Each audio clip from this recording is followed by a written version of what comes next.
that doesn't work. It doesn't work. And like, if you really understand Bitcoin and you're playing chess with these like establishment knuckleheads, the only way to win the game is to flip the board over, stand up, and be like, I'm doing it a different way.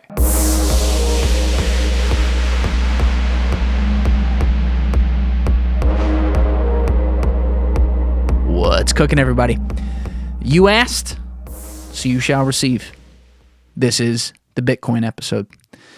If you want to know anything about Bitcoin, if you don't, or if you know a lot about Bitcoin and want to hear the philosophy behind it and just have a nice, good conversation as if you're sitting here, right here with us, discussing it yourself, this is the podcast for you. I am joined in the bunker today by none other than Mr. Mac Kemenosh, a.k.a. Bitcoin Jesus.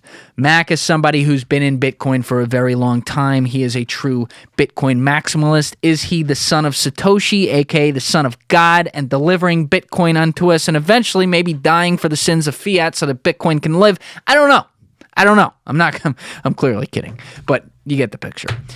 As far as what we touched today, there is not much that we didn't touch when it comes to Bitcoin and the system that it is and the opportunity that it represents. Before I get to some of that list, though, I do want to say this.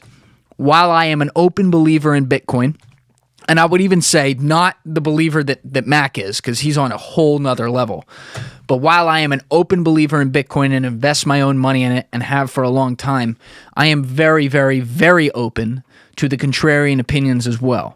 So if there are people who speak out against Bitcoin and have evidence that they find behind their arguments and they want to talk about it, I am open to having someone like that in here. I want all conversations to happen. I think that's a good thing. So I'm just leaving that out there. This does not need to be a constant like, oh, Bitcoin, and we won't hear anything else. I like the other opinions, whether I agree with them or not. So just keep that in mind. But today we talked about, among many other things, I'm just going to list off some of the highlights. We talked about the Bitcoin standard, gold and Bitcoin, history of money problems around the world, which that'll blow your mind if you don't know some of those.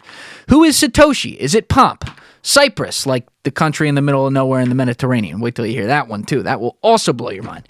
The early days of Bitcoin, Bitcoin and freedom, private keys, the media and the scumbags that they are, trading critical thinking for safety, money in wars but can't feed the poor, the Cantillon Effect, New York City and Miami, brainwashing propaganda in the KGB, why Epstein is the fiat system, that is exactly what it sounds like, Bitcoin mining and energy efficiency, Russell Okung, libertarianism and Bitcoin and the two-party system, shitcoins, Bitcoin as a unifier, and thinking of the world in terms of Bitcoin. If you don't know, you're gonna know. Somewhere, years ago, in a room, long before she died, the late and not-so-great Christine Lagarde once said, "Let them eat cake." And for the record, I don't think Christine Lagarde's dead, but she's old as fuck, so she probably did say that, and that probably did happen, and she's still old. So anyway, the point is, people like that, and Christine Lagarde's like a French lady who's like in charge of some kind of like money distribution, and I don't know, but she's like in charge of money, like, you know, one of the elites. These people have continually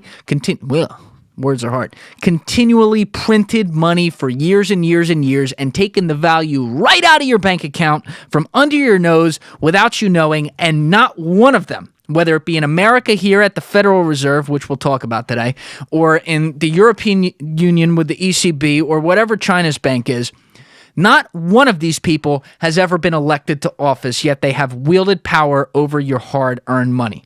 So whether or not Bitcoin is the solution is actually irrelevant in that light. The most relevant point there is that system, the quote-unquote fiat system, has been something that has been disintegrating for a long time because governments and the people who are unelected within them ruin it. So that will be a big theme today, and it is something that regardless of whether or not you like Bitcoin or are going to like Bitcoin after this, is a very, very relevant conversation to all of us. I will also add that some of this is deep, and then a lot of it is very, very, very understandable. We kept things high level. So if there's like the occasional tangent where you're like, what the fuck did they just say? Just ignore it. We'll continue on, and it's very simple, and it was very wide-ranging. Very wide-ranging. So thank you to Mac for coming in. He will be in again, and for now, You're just going to have this episode where he talks pretty much all about Bitcoin and not about also his work as well, which is extremely interesting. We did not get to that today. We will get to that next time he's here. Anyway, if you're not subscribed, please subscribe. We are on Apple Podcasts, Spotify, and YouTube. And if you're on YouTube right now, hit that subscribe button, hit that bell button, and leave a like and comment on the video if you would, please. And also, again, subscribe. To all the people who have left 5-star reviews with a comment on Apple Podcasts, thank you. You're crushing it. They're great. They're huge for new listeners coming in and deciding whether or not to give the show a shot, so I really, really appreciate it. If you haven't had a chance to do that yet and can take a minute to leave a review with a comment, I would really, really appreciate you as well. That said, you know what it is. I'm Julian Dorey, and this is TRENDIFIER. Let's go! This is one of the great questions in our culture. Where is the nuance? You're giving opinions and calling them facts. You feel me? Everyone understands this, but few seem to do it. If you don't like the status quo, start asking questions. What kind of liquor we got here tonight? We got Blade and Bow. Never had it before. Can I say this real fast? Go for it. Go for it. Thank you for bringing it. Of course. Blade and Bow. It's pretty good so far. 45. I like that. What's going on, man? Nothing, man. Good to be here. Thanks for having me on. I know we've been chatting about this for a bit. Of course. You're like my Bitcoin rabbi. That's what I tell people. When I need some information, I go straight to you. We might get religious here. I have some pretty passionate beliefs about Bitcoin and the Grateful Dead, so any chance to talk about both of those? I'm pretty sure we're going to have a religious experience. I like that you use that word. Because, in a lot of ways, people talk about Bitcoin and like the Bitcoin community, and they talk about how religious it is, and it's like a slight. And the thing is, what is fiat? Fiat's pretty religious. I mean, you gotta have the belief in that system not failing at any, potential turn in the road to actually continue it for so long. Even when things go wrong and the Fed prints a lot of money, no one questions anything. Yeah. Like, did you see that Reddit investors tweet today? No. It was like yesterday. And it was like all of the commodities are up like 30 to 100%. Lumber's up 100%. Oil's up 35%. And then they tell you that there's no inflation. And I think that's like why I'm so drawn to Bitcoin in terms of like honesty and transparency. Like, I'm so sick of these central banks like running roughshod over everyone's life and basically like pissing in the wind, telling you like it's raining. Like, there's absolutely inflation out there, and it's ridiculous that they can continue to lie to people's faces. And I like that Bitcoin is kind of like has become, at least in my opinion, like an arbiter of truth, like a universal measuring stick in the global economy. And I think that will continue to evolve, and I think that's a super positive development for really humanity as a whole. When did you get into Bitcoin? So I got into Bitcoin through gold. Used to sell gold and silver for quite some time. Wait, that's a way different entry to Bitcoin than I've ever heard. So you were on that side. Yeah, I was on that side, kind of selling gold and silver right after the last bull market in gold and silver. So late to the party, kind of like the business was struggling, I would say, right? In terms of like gaining clients when the asset that you're selling is dropping precipitously from like 1,800 down to 1,100, not the easiest sale. So some of the companies the company I was working for was looking for a way to diversify and basically like bring in more business. And that was kind of right at the time when Bitcoin was sort of being built out, or the infrastructure was being built out, so you could put Bitcoin inside of retirement accounts, which is primarily how we were dealing. So what year is this? This is like 2015, 2016. Oh, wow. So like right before the 2017 bull market in crypto. So, I was like, hey, this looks fascinating. I'm open to kind of like diversifying my earning potential. Like, let's see what Bitcoin's about. Coming from gold and silver, I had always kind of like derided it or written it off like, oh, that's magic internet currency. So, shame on me for, having had an opportunity to look at Bitcoin when it was like $200, but I think it's always better late than never on that front. I'm trying to think, if it was 2015, 2016 though, you were still looking at it before, is at 1,000 and all that. Yeah. It was what, like 400, 500 ish? Roughly. In there? Yeah. And then just kind of started going down that rabbit hole that I think, most people that are still in Bitcoin experience, and went through, the different altcoin phases as you and I have discussed. Yeah. And we just kind of like circled back to Bitcoin, because to me, I think, the way that I think about it, like we're separating money and state, right? Like you're talking about like fiat as a religion. Like I think this is our best chance to take money out of the hands of government, who have proven to be totally inept at basically issuing currency. And like I'm a big believer that like if you fix the money, you fix the world. Like I think if you look around right now, everyone's so agitated, right? Like don't you feel like we're in like an agitated 100% state? Like people are rightfully angry, but I think they don't know why they're angry. And if they knew what was like the source of that like consternation and like angst, like to me it comes back to kind of like the top down structure of central banking. Like people feel like they can't get ahead because the currency is always being manipulated. Like you can't save if the central bank's always printing money. So I kind of view there's like a lot of left versus right in this country. Like to me, we should all take a step back. Like we have a lot of things in common with our neighbors. And like one of those things that we have in common is like central banking is the enemy of like the common person. All right, there's a lot to unpack here, and I want to talk about all this. So some we're going to circle back to. Sure. But I think the point you just made is important even beyond, like, I like how you said it was top down, because money and health are the two things that tie everyone together, regardless of who you are, what your background is, or what you believe. It's, if you want to call money taboo, fine, it's a reality. It pays for everything you do. So when you look at it, people in your mind getting fucked by central banks are then taking their anger and putting it in other places, not realizing, if I'm restating you correctly, that the real problem lies in the fact that, as you said, they can't get ahead. So they can't make enough money to get by. They wonder why the minimum wage hasn't changed. They wonder why the dollar doesn't seem to buy them as much anymore, or maybe just inherently what it did 5 years ago. And what you're saying is that we have this unelected group of officials at the Fed who are placed there. I believe they're all appointed by the president. Sure. So an elected president, but he appoints these people who then make these decisions when they have the Fed meetings every quarter, and frankly more than that, to say like, okay, well, where there was $2 right there, now there's $3. Yeah, exactly. And, I think the breakthrough for me was like thinking about, we don't study money. No, we don't. Like, and if you think about it, money is like the original technology. All it is like a storage of your time to exchange for a good or service at a later date, right? So I never thought about it that way. I like that. I never heard that. Yeah, until like I think it's from Saifedean, from the Bitcoin standard. Like all money is you storing your time and effort to exchange for something you need at a later date.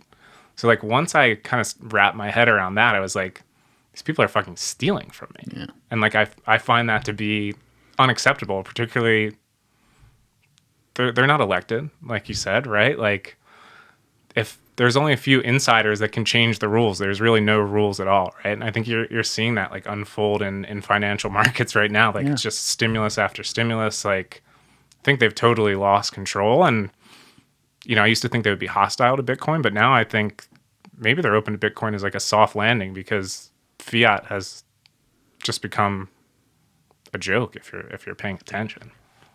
So wait, you think that the government, I won't even say the Fed, but the government is going to be open to let's get the buzzwords out there, let's get them rolling, a decentralized system of currency that operates entirely on the internet without the purview, ability, or even the ability to have control over it from the government itself, whose sole eminence of power derives from the fact that they help determine how money moves to places, like how the economy, like what policies are going to set how the economy works, how the IRS is collecting money, right? Like that's how they fund it. So if they lose control of money, that's always the argument that I'm not sure about. And I hear it like in the libertarian Bitcoin community all the time, where they're like, no government, all Bitcoin. And I'm like, how could that happen? And then to hear you say right now, oh, I think the government might be open to that as a soft landing, it just surprises me. Yeah, like I'm still kind of working through the thesis in my head, but like you see like U.S. senators, who is it, Cynthia Loomis, you see like Francis Suarez in Miami. I think people are starting to understand it in terms of it being like an emergent system that they can't stop. So I think there'll always be like government, but what I think we're going to see in like the very near future is like a mobile class of capitalized people via Bitcoin, where instead of this like omnipresent, like suffocating, again, like top down fear the government, like I think governments are going to have to start competing to attract Bitcoiners and their intellectual capital as well as like their actual capital. So it's just going to flip that dynamic on its head, where government becomes more additive and competitive versus suppressive, if that makes sense. Whoa. Okay. I was not expecting that. So the one thing that I'm not really sure how to concept in my head there is attracting Bitcoin intellectual capital. Because at the end of the day, even though it is still a complicated system for people who just aren't used to it, right? They're used to money screen, you hand it out. Wait, it's digital? What is this? It's on the internet? Even though that part is complicated, when you actually get into it and break down what is Bitcoin and you get to, okay, there's going to be 21 million Bitcoins total by year 24 or 2140, like it's done, and that means the supply is capped, it can't be changed, it's on the blockchain, which means no one can hack it, and people buy and trade it and place value in it by adopting it. Once you get that, it's pretty simple. Right. So how much intellectual capital do you need to operate that? Because it's not like altcoins, or some of them at least, where I guess a lot of them, where it's human beings who are operating it on the other end. Like even Ripple, who operates XRP. They can say whatever they want, but it's true. Ripple. Can't believe I ever owned that. We're going to talk about that too. Sad day for me. Maybe like let me rephrase intellectual capital. I think they'll be looking to attract capital, Bitcoin capital. People that own a lot of Bitcoin and are basically building the rails of like a new economy in and around Bitcoin. Like you see them starting to do it with like Bitcoin Beach in El Salvador, where they have this like little zone in El Zante, like of El Salvador, where it's like a circular Bitcoin economy. So nothing else in there. Yeah, they're just like exchanging via Lightning Network. What's this called? Bitcoin Beach. Bitcoin Beach. And how long has that been around? I think it's been around for like a year or so. I need to get down there to surf. So now, what's the? I mean, was that the government there, like the local government, saying we want to try this out? No, hell no. No. Okay. No. So how did this be allowed to exist? I'm not sure. Like I haven't fully researched it. I've just seen it. I've seen like Bitcoiners pop in and out there, but that type of environment, right, where I think the narrative is always that like the government's going to be hostile towards Bitcoin, but I think the cat's out of the bag on that front. When you have like Tesla and MicroStrategy and Square, like you're going to fight with their like phalanx of corporate attorneys, like they're not going to go down like without a fight. So Sailor's out of his mind too. He's like, let's fucking go. I fucking love that guy. So no, I just think I think it'll bring like some sanity, right? Like, you know, I think we just like this past year. What's the best way to phrase this? Like just looking at the way, no matter what you feel about like any specific issue, like looking at the events that have unfolded over the last year and like looking at the federal government, really any government, and being like, oh, these people should have more power. Like, to me, that is like mind-boggling. Agreed. These people have like muffed every line. Like they've literally, they haven't done one thing right. So like, I just see, it comes back to that point that I think maybe I didn't finish earlier, where it's like, money is the original technology, right? It's how we measure all of our time. It's a layer of communication, right? There's like language, music, and money is like a way that we communicate and exchange value. And like if somebody's manipulating that like core base layer of society, it creates all these friction points. So like if we have a system like Bitcoin that's unchangeable, it allows people to like plan for the future better and to have like an agreed upon method of exchange that like you have a level of confidence in. And it's a sturdier base to build, I think, like a more robust society than, you know, like 50 central bankers around the world, like constantly manipulating rates to, you know, help their friends out on Wall Street. I don't know what the psychological term is I'm trying to think of to describe how I want to approach the inflation question with you, but I'll get to it. First of all, you mentioned Saifedean earlier with the Bitcoin Standard. We'll definitely talk about that because he wrote this book and it gives. I did remember that line, by the way, once you explained it. Can't claim it as original. But yeah, but it is a great line, and he broke down. What I loved about it is he broke down the history of money in the first basically like full half of the book. Yeah, he doesn't even talk about Bitcoin. Yeah, it's totally just about like, here's how they traded in the 1200s in Africa with, Shells. Exactly.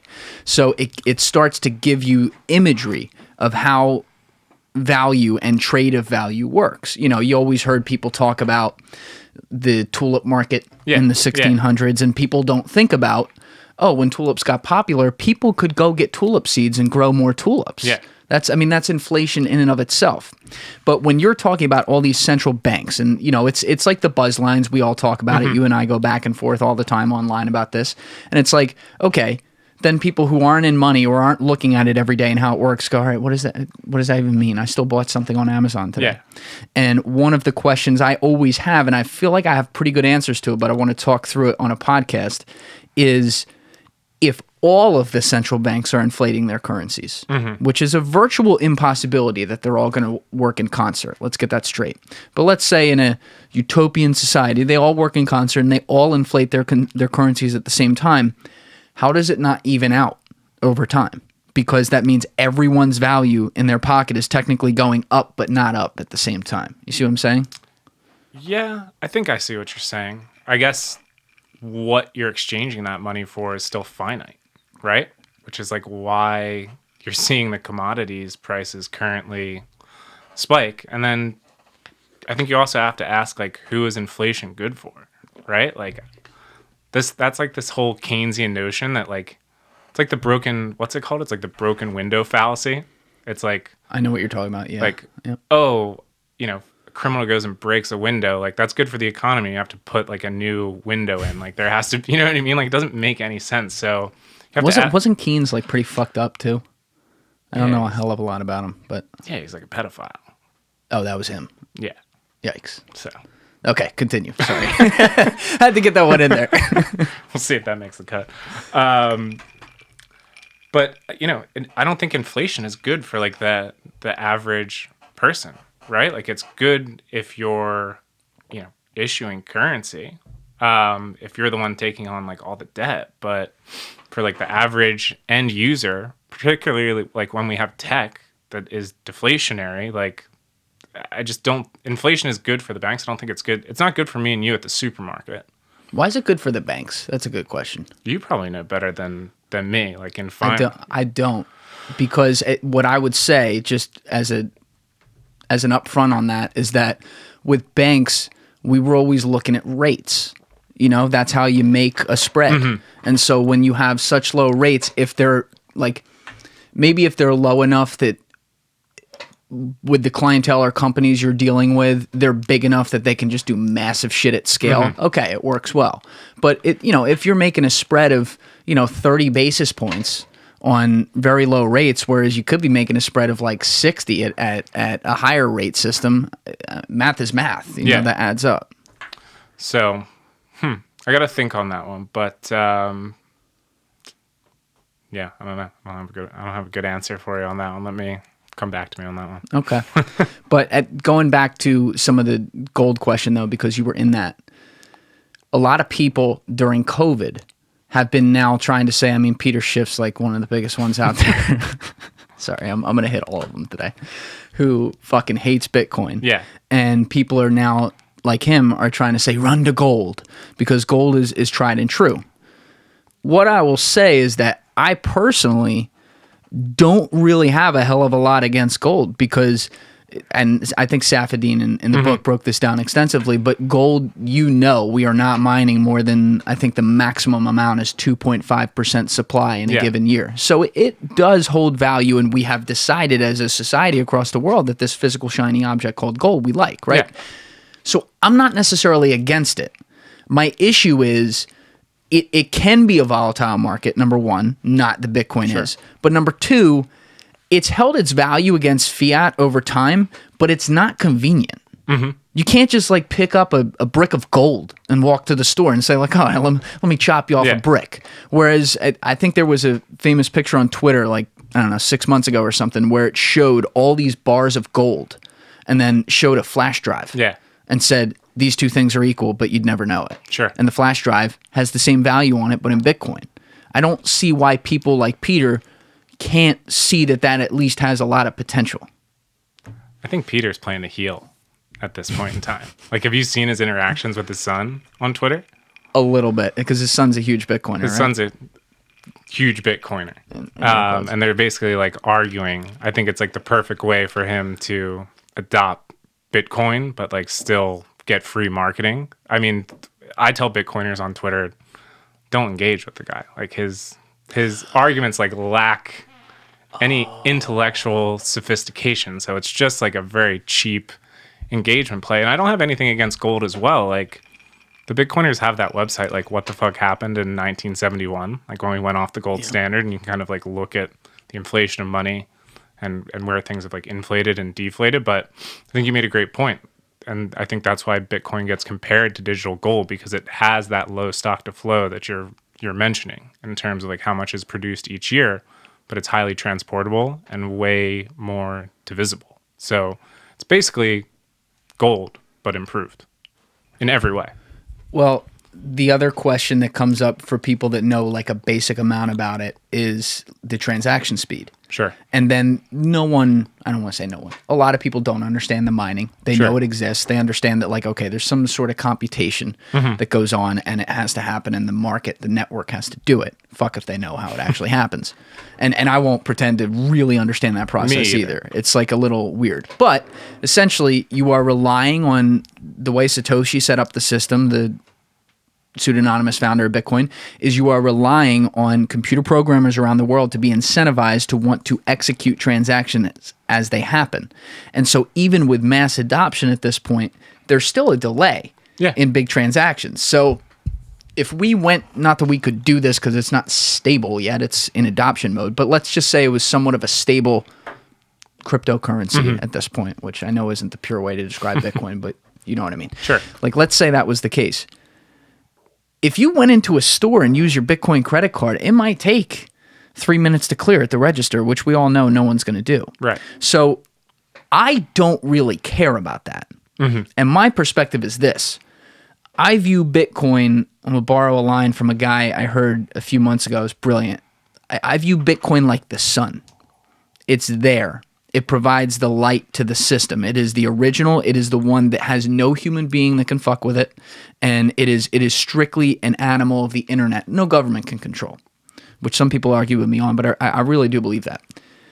I think what it's going to enable, and this is just a hypothesis, is underneath it, you are going to have brilliant people iterate some sort of like stable currency that is earmarked to Bitcoin. So Bitcoin becomes a much more utility-laden when it comes to money type gold. Right. And also more scarce than gold, just by definition, and therefore better and within a digital universe. What are your thoughts on where Bitcoin can scale to? Sure. And do you think that Bitcoin could, in a soon enough fashion, become fast enough on the computational end to be able to actually be the currency too? Or is it just more likely to be the main store of value like the sun, which is not a bad thing? But. Yeah, not a bad thing, right? Like if it's the main store of value, that puts it at gold's market cap. So that's like $500,000 of Bitcoin. Easy. And then you think about all of the offshore money, real estate, art, some of it's good. Some of the shit these rich people buy, highly debatable. Classic cars, wine, equities, bonds. So, you know, if it eats even a fraction of some of those markets, you're looking at 7-figure Bitcoin. But I think like what you're referencing in terms of the scalability, I would say that it's happening on the top layer of Bitcoin right now, as opposed to being like earmarked underneath. I know Blockstream has like a liquid product. I know nothing about that, but I think what you'll see is like Bitcoin being kind of like the base layer and then like layered money on top of Bitcoin. So like Lightning Network would be kind of that instant exchange. Have you played with it like at all? Like ever sent any Lightning payments? Not at all. So like Marty Bent, who does TFTC, Tales from the Crypt. So I've seen him on, you have him like on your Twitter. Yeah. Retweet. Yeah, I'd like him. Good guy.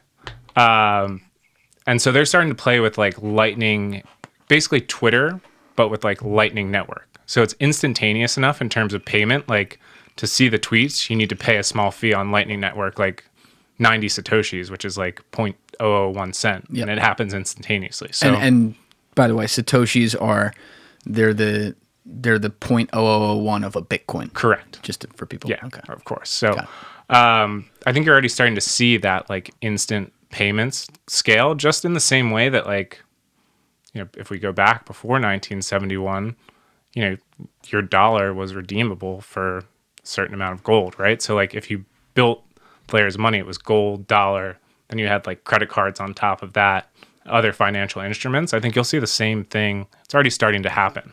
Wasn't it already cheated though? Because Roosevelt basically just took gold from people and then earmarked the price. Yeah, they like 6102'd it, I think that's what it is. And I'm roughly estimating here, so don't take these numbers literally, but I think it was something like $20 per something of gold. He then outlawed owning bullion, so the government forcibly bought it back. Correct. And then immediately repriced it, I don't even know how this works, at like $35. Correct, yeah. So you just said before 71, which is when Nixon officially took us off the gold standard, meaning he took, I'm just trying to give context for people to follow, took the paper money, the dollar, and separated it from the gold. So as you said, meaning you can't go to the bank and redeem your dollars for straight gold. It's not earmarked the same way it was the day before. Yeah. Because it can fluctuate in price. Before that gold standard, it couldn't.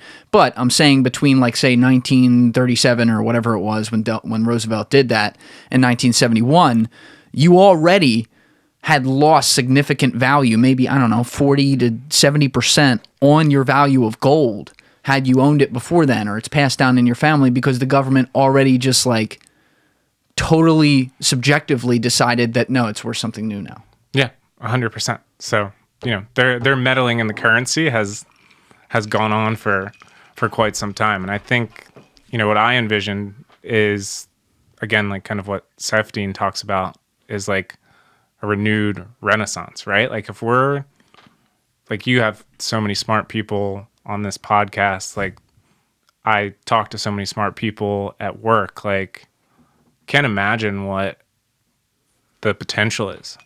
Like when people are kind of freed from the shackles of central banking and like constant currency devaluation and like the blue collar guy that works hard, you know, why does he have to be like a financial expert and like have a super complex portfolio? What if he just has like a simple savings vehicle that allows him to like feel comfortable, to pour more into his work, like pour more into his family? Like there should be a simple saving mechanism for people across the entire world. And I think Bitcoin as like a store of value has the ability to do that because it's deflationary and like the ultimate inflationary environment. And it's straightforward. Like you said. And when you say deflationary, just for people, we touched on this earlier, at least quickly, but it's capped at 21 million Bitcoins, meaning that once we get to year 2140 is it 2140 or 2141? 2140-ish. Yeah, right. Yeah. So 2140, we'll just call it that. Once we get to that year, there will never be another one created, and that cannot be changed. Correct. 100%. So it's a hard cap. It's baked into the code. And to your earlier point about like how it's better than gold, that's one thing that I missed in terms of it being highly divisible, highly portable, right? The rails of the internet. You can't stop it. The portability is huge. Yeah. And then verifiable, right? Like that is what maybe really separates Bitcoin, is that anybody can run a node. Like it's lightweight enough that you can run it on any laptop. You can run it on like a Raspberry Pi. So anybody really anywhere in the entire world with an internet connection can verify the supply of Bitcoin, verify that their Bitcoin is well and truly theirs versus gold. It's anonymous though. What, the nodes? In the sense that, because I think people get hung up on this sometimes. I know when I was first learning about Bitcoin back in 2017, I was still like, wait, Because, you're used to a banking system Yeah. where, like, they can go in and check the record. And it'll be like, Julian D. Dorey bought this at whatever. In Bitcoin, you have a code, and it puts personal responsibility on you. So when you do a transaction, you have access to what that, 50-character symbol of the transaction was. So what you're saying is that if I needed to prove that something happened, that I had X money, and in this case, Bitcoin, I can go back and say, here's my key, number one, and also here's my transaction data. And so without my name, it then goes in and it's like, oh yeah, that happened, because it's on the blockchain and there's already a record of it. Yeah, 100%. Okay. I mean, it's anonymous to a certain extent, right? But like it's not as anonymous as people would make it seem. Like, it's pretty easy to do that forensic work. What I think is important is that the optionality of it, and there's like no coercion to it. Like, anybody that wants to participate can kind of send transactions, and I think that's important because in the US, like, you and I have access to banks. Like, we don't have banking problems, but in Venezuela, Argentina, Turkey, like, it's kind of like an Anglo-centric viewpoint to be like, oh, like, the current banking system works fine, like, maybe for me and you, but like not worldwide. Do you know a lot about, like, the Venezuela one, for example? At like a high level, like, I see the pictures of donuts where the currency was like this high, and now to get a donut, like, it's this high. It's like a pretty visual reminder of what debasing a currency looks like. And I think Venezuela is a great example in the sense that, like, they're a pretty energy or resource rich country. Like, I remember maybe like 10 or 15 years ago, like, they have a ton of oil. They should be in like a very strong position in terms of like global trade, and they've just tweaked their currency so much that people are literally, it's like the Weimar Republic in Germany all over again. People are wheelbarrowing in like cash to get like a cup of coffee. Can you tell people what they did in World War I there, the Weimar Republic? That's wild, and people don't understand because you talked about it earlier. Money makes everything top down. I would make the argument, and I think I'm going to win this argument 130 times out of 100, that the entire reason Hitler happened and World War II therefore then happened was because of what the Weimar Republic did, not on the battlefield in World War I, what they did off of it with their money. Yeah. I think that's a huge part of it. In terms of where to start with that one, because if you look at some of the charts of like US dollar and like what the mark looked like back then, it's a little bit sketchy, but and like some of like the side effects too, like people kind of became like day traders. Like, it evokes like the whole Robinhood GameStop thing, but OG day traders. The OG day traders. But I mean, look, they basically fully debased their currency and pretty much wrecked their economy, and it allowed somebody to come in that I mean, we all saw what happened from that point in time. So my understanding is that, I guess, early on in the war, they were having trouble financing like some of their arms that they were getting, I guess, from disinterested parties, like other countries who were not currently involved in the quote-unquote World War. And in order to do that, they just printed money. And so eventually, especially when they lost the war and they were held at gunpoint pretty much on like, here's everything you're going to repay, then they didn't even have the money to do it, and they had to print more of it. And so the other currencies suddenly became earmarked against theirs at like, a ridiculous 99% increase or whatever. And so, as my friend Mike Spears says, they were burning fucking Deutschmarks out in the streets for fire. And you talk about the image of the donut in Venezuela. There was a line I saw, I don't remember where this was, but it got way more useful to use their bolivars or whatever the hell they're called as toilet paper than it did as actual money, because as toilet paper it was worth more. The rolls of toilet paper were worth more than the money. So if you can't realize that and how quickly that can happen, and you also brought up how they were energy rich. I mean, they were more of a one-dimensional economy in that way. But to your point, it was oil. Yeah. Even today with Tesla and all that blown up, oil is still huge. It'll eventually like start to fade, right? But Yeah. it's, and you could say it's fading a little bit now, but it is still used every day, everywhere. And just because the prices of oil went a little bit fucking nuts, their entire economy it basically took a swan dive, a survivable swan dive, but their government didn't accept it and said, we don't want any kind of swan dive, so you know what, we'll just print a lot of money and throw it at the problem. That won't cause more of a swan dive while no one's buying fucking oil. And then no one was buying oil, and suddenly people, you know, the neighboring countries there, because it's not a big country, are suddenly like, you know, Argentina, which not a great example, but all these other countries, their currencies were worth way more. And so then to buy a banana suddenly became difficult, and then it got down to everything. Yeah. I mean, it sounds pretty familiar in terms of like what's going on a global scope, right? Like to me, that sounds like the 2008 financial crisis where Bitcoin was born. And like, do you think Satoshi is like one guy? Do you think it's a group of people? Like, what's your opinion on that? Damn, I was going to ask you that. I beat you to it. I like the funny, like, not important things around it, like studying the language patterns. Yeah, people have done like in-depth research. Yeah, where they're like, well, that word is from a more British context, and that word is from a more German Anglo context, you know, whatever. Somebody's done like a time zone breakdown. Ooh, I got to see that one. I think it's Jameson Lopp did like a time zone breakdown in terms of when he would post on the Bitcoin Talk forum. Oh my God. Okay, I got to check that out. It was to disprove fucking Craig Wright. Who was saying what? He's that fucking knucklehead that says he's Satoshi, the Bitcoin, the God. BSV guy. If you say you're Satoshi, you're not Satoshi. No shit. You think Pomp's Satoshi? No, I don't think Pomp's Satoshi. He's not Satoshi. No chance. It'd be fucking hilarious if he was, though. I mean, it would be a perfect 2021 troll, but I don't think it's like. Yeah, I don't think it's Pomp. But anyway, I think it is most likely multiple people.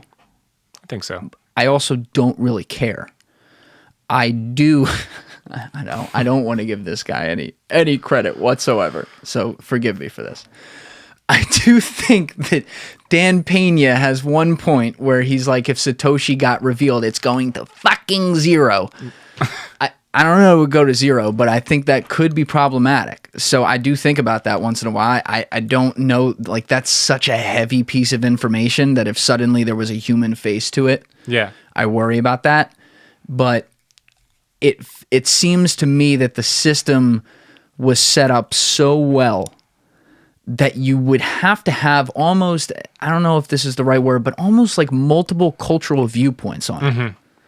To be able to come up with something that in some way was going to touch all these different places. And like probably the thing that sold me on that the most was when you saw one of the most discreet places in the world become a big hub of Bitcoin adoption in Cyprus back in 2013. Because for people that don't know what happened there, Cyprus basically they were like trying to get back into the EU or something, and they had a serious financial problem, and the EU wanted to bail them out. That's an oversimplified way of putting it, but the EU wanted to bail them out, and the EU stipulated, okay, any bank accounts you have over 100,000 euros, you're to take every euro above that. Yeah. And the context was, well, anyone that's rich in Cyprus is with the Russian mob or something. Yeah, I remember. Yeah, which That's how I sold gold. Yeah. I sold a grip of gold over that. Oh my God. So exactly. They were coming after things like gold or whatever. But when all these, and there were a lot of Russian mafia money people there, sure. But if there's even one person who worked for all their money and one day the government, what happened was they shut down all the banks for like a week. They had a bank holiday. And the customers knew that when they came back, if they had even a euro above 100,000, it was no longer going to be there. So if even one person had their money stolen from them, not just by their own government, but by a consortium of governments, they're looking at that going, I mean, would you ever trust a government again after that? No, right? So they all, not all of them, a lot of them suddenly said, well, fucking Bitcoin doesn't do that. This crazy thing on the internet that just got the Silk Road guy arrested, it doesn't do that. So let's get that. Yep. You know, so I see something like that and I'm like, that's the most like discrete culture there is. It's an island in the middle of the Mediterranean. That's not like a particularly great economy outside of a little bit of tourism. And when shit hit the fan, people did very interesting things, and they did the smart thing, and they went to something that their government couldn't fuck with. Yeah. I mean, it kind of feels to me like shit's hitting the fan in this country at this point in time. Like, I think there's a reason that Bitcoin's at 60K. The news is like so bullish. Yeah. And you don't, like, doesn't feel like the same environment as 2017. No. You know what I mean? People like, didn't understand it Yeah. in 2017. They're kind of just like piling in. Like, I'm not even certain retail's back yet. Into Bitcoin. I don't think so. Not in the same like manic bid as before. Like, I think it's all institutional driven. I agree with you, actually. I think people Yeah. like, I think banking and like the institutions and the man, for lack of a better term, have like tried to fight it for so long, and now they have recognized that I think the cat's out of the bag. I just don't think you can stop it at this point, which is great. The guy I worked for, who is the man, like, Yeah. eats, sleeps, and shits financial markets. That's all he Gotcha. does, right? It's like hooked up to like Matrix to a Bloomberg terminal. 100%. Not a tech guy, though, by any stretch. Like, by any stretch of the word. And at banks, you're not even allowed to talk about Bitcoin, which is hilarious, right? And I talk with some of my guys who are still in banks, and they're smart as hell, and they know what's going on, and they're like, it's the most counterintuitive thing ever, right? But I remember talking to him back, I mean, I had left my job. I'd been gone from there. Maybe it was early fall, something like that. And I'm thinking, I'm going to say Bitcoin, and Larry's just going to be like, fuck you, shut up. And I just said, Larry, just please listen to me. Just take $10,000. I know that's nothing to you. Just take $10,000 you got lying in the back room, throw it in Bitcoin, just forget about it. You'll thank me you'll thank me within a year. And he was like, honestly, I might do that. And I looked at that and I'm like, holy shit, I was expecting a huge Push back. Right. And then he didn't do that. And I started to think about that. And then I started hitting up some people who I thought would be instantaneous, like, no, on Bitcoin. And I wasn't getting a lot of that. And they still didn't understand it. But I wasn't getting a ton of that. And I started to think, okay, these are all smart people I'm calling up. These are not dumb people at all. And they're not opposed to it. Whereas if I had said that in 2017, they would have said, yeah, go buy your fucking tulips, So I see that, and then I hear your point about the retail. The reason I agree with you is because when we think retail, we think regular American. The people I was talking about are older and successful, right? Yeah. They have a lot more money than all of us. The regular American's still looking at things, and they still think of it this way, like, oh, well, Bitcoin's $60,000. What am I going to do? Buy fucking one Satoshi? So that's a part of the battle, but I think that there's enough adoption. This is what I want your thoughts on at scale, that at some point here, retailers will continue to drip in, and they already are, but will continue to drip in at a faster rate and say, you know what? Yeah, buying 0.001 Bitcoins is actually like a good start for me to get my financial freedom. Yeah, 100%. I think that's why the stacking sats movement is I love that. powerful. Stacking stats. It's great. Yeah. I think Matt Odell started that with Marty Bent, but like, I guess, I haven't been that excited about like the Bitcoin price action. There's been a couple days where I've been excited. January, you were excited. Early January, you were I was pretty fired up. You're in pretty January. pumped. Yeah. But like, I have like a mental price of what it should be at in like US dollars, and until it gets to that price, maybe then I'll be excited. But like, what's that price? I think I'll be excited when we're at gold market cap, which is 500K. And that's 9 trillion roughly in total market. It's like a 10x from here.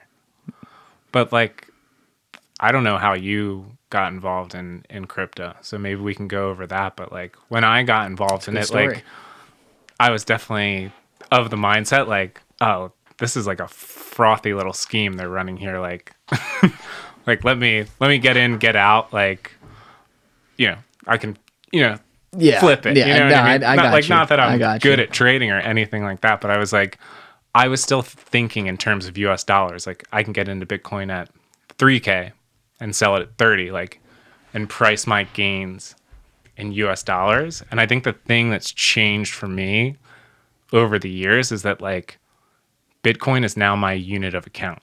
The only thing that matters to me, I don't fucking care about the price really. I care that the number of sats and the number of Bitcoins that I have continues to go up. That's the only thing that matters to me because that's my unit of account. And like, I bought these stupid fucking sneakers I have on. I hadn't like bought any clothes. Are they Yeezys? No, they're fucking Golden Goose. I'm like embarrassed to even say it live, but everyone has to know now. Not Yeezys. Not Yeezys. And like, you know, if I price that purchase in Bitcoin, like that's $500 I could have put in Bitcoin that like these are going to be like $5,000 shoes in 5 years, right? So it's just like, it's totally like once you change your unit of account, like that was the breaking point or like psychedelic moment of it where it's like when you get far enough in Bitcoin and like you realize what the future of Bitcoin is going to be, like the current illusion of this like fiat system, which is fucking jury rigged and like duct taped together. Like it's like I love that word, fiat. It's like the fucking scarecrow Tin Man. Like it's just like this piece of shit that's duct taped together. Once you realize that there's something that's like sitting right in front of you and is way better and is a more stable unit of account, it just reframes the way that like you see everything, you price everything, the way you price risk, the way like you make financial decisions. And it's better. It's for the long term. Like the economy now, I think, is like predicated, and this isn't an original line because we're sourcing it. We're sourcing it. But look, there's some brilliant, like, is anybody doing Twitter better than like the Bitcoiners? Like they're having fun on there. They're having a lot of fun. Like they take the salt and they just like manufacture memes instantly. They're nicer. They're also like, sometimes I get worried about the cultish stuff, but again, fiat religion, Bitcoin's got to be a religion. I get it. They're nicer than the XRP people. The XRP people fucking suck. Not all of them, most of them, and the bots. Like they're I would terrible. like to say that they all suck. They're terrible.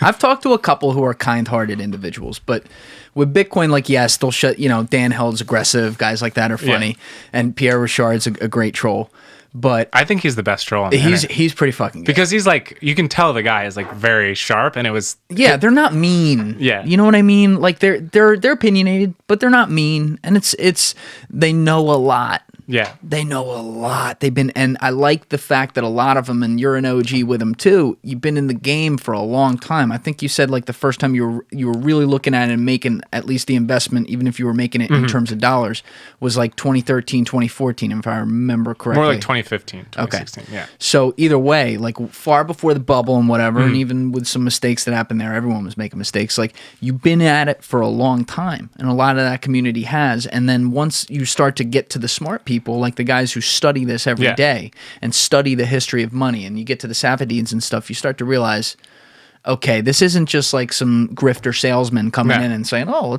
let's pump and dump here, baby." It's not like that. Like that car slaps meme. That's a great one. What's the car slaps meme? It's like the used car salesman like slapping the car. He's like, you can fit so many like blank in this car, like like XRP idiots. But like Pierre, I think like Pierre Richard. Hopefully you see this. And I'll track you down. I'm going to the Bitcoin conference in Austin. I'll have Cole show it to him. You should come to that. You should come down. When is that? I think it's in like end of August. I do have to get down to Austin. One of my former clients is down there. He's killing it. And now Dapolito, who's on here last week, is now the head of content at Truckbucks. And his CEO, Nick Nanakos, works down there. So I'm starting to know Nick Hayden, another guy who's like big on like an OG on LinkedIn, not one of the insufferable ones, but he's in the sports tech community down there. So there's a lot of people going down there. So I may think about that. Yeah, BitBlock Boom is end of August. Who's running that? This guy Gary Leland. I know that name. I've seen that. He's before. He's like a Bitcoin boomer, which I love. Like the young Bitcoin guys like fucking love it when like one of these old guys like hop on the Bitcoin bandwagon. They're more excited than even if somebody's like a young kid like getting on it. Like they love the boomers to get it. But Pierre kind of like turned me into a Bitcoiner, and he has, I think, like the best phrase that like summarizes the current economy and like the results of this like top-down banking system that we're talking about. I don't know if you saw this tweet. It's a little dated, but he called it a high-velocity trash economy. I don't think I saw that.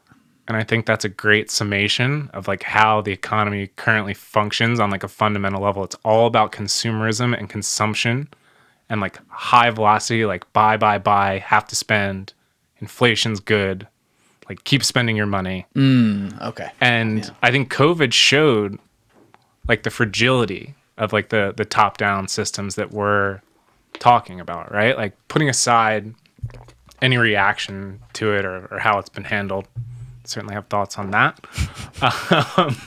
But like a couple more glasses of that. We'll get to that. Yeah, sure. But like think like everything is optimized for that like instant gratification, and it's optimized for continued velocity versus like saving for a rainy day. Like supply chains around the world are like falling apart. All of these businesses falling apart. Hard not to when you're shut down, but like a global event like this, I just think it exposed like the structural weaknesses of a fiat regime, because it just like everything has fallen apart so quickly when the velocity slowed down. Like nobody has a rainy day fund. Because people had to rely. I'm going to take a leap of faith here and then tell me if I'm right or wrong on what you're saying. People had to rely on a government telling them what to do with their life, hypothetically, with this whole unprecedented thing that then dragged out far too long and ignored a lot of facts, right? Exactly. Yeah, remember when that was the thing? 2 weeks. So they had this whole unprecedented thing, and the government was telling them what to do, and because the government also controlled what the monetary system was and then controlled, therefore, what parts of the economy were allowed to be open and were allowed to be paid under said systems, people had either complete inaccess or access, depending on the importance of their job, air quotes right there, according to the government, to be able to make money and provide for their family. So with Bitcoin, it doesn't necessarily solve the problem of like governments saying like, oh, there's a curfew tonight. Yeah. That it doesn't do. So that part of the argument I'm like not on board with. But if I'm taking the leap of faith and understanding what you're trying to say, if you had a system that could operate outside of their bounds, that could, you know, pay people for modern day skills and activities, whatever they are, and therefore allow people to make decisions for themselves because the government is not in a powerful enough position to tell them what to do. Therefore, you'd have a better system that allows more freedom to the individual. 1000%. Okay. Because it's all, to me, it comes down like my obsession with Bitcoin is around like freedom. Yeah. And I think one of the core beliefs that I've kind of like clung to or like has become more important to me, especially like with Bitcoin, the internet, with like the computing power that everybody has in their hands, like good ideas don't require force. Like that's a great line. Like good ideas should be opt-in. Like you opt in to Bitcoin because you think it's better money. It's also open source code. If you think you can do it better, copy and paste it and go try and like recreate the network effects yourself. You can't do it, but it's like totally open. Oh, I see what you're saying. Yes. You know what I mean? Okay. So like the network effect is there, but it's like a totally open, transparent system that everyone can like opt into or opt out of. I think if you opt out of it at this point, you're eventually going to have to opt in, like Peter Schiff. Everybody gets fuck you, Pete. Yeah, you're gonna get Bitcoin at the price that you deserve, buddy. And that's a great like Bitcoin Twitters and like everyone's gonna buy Bitcoin.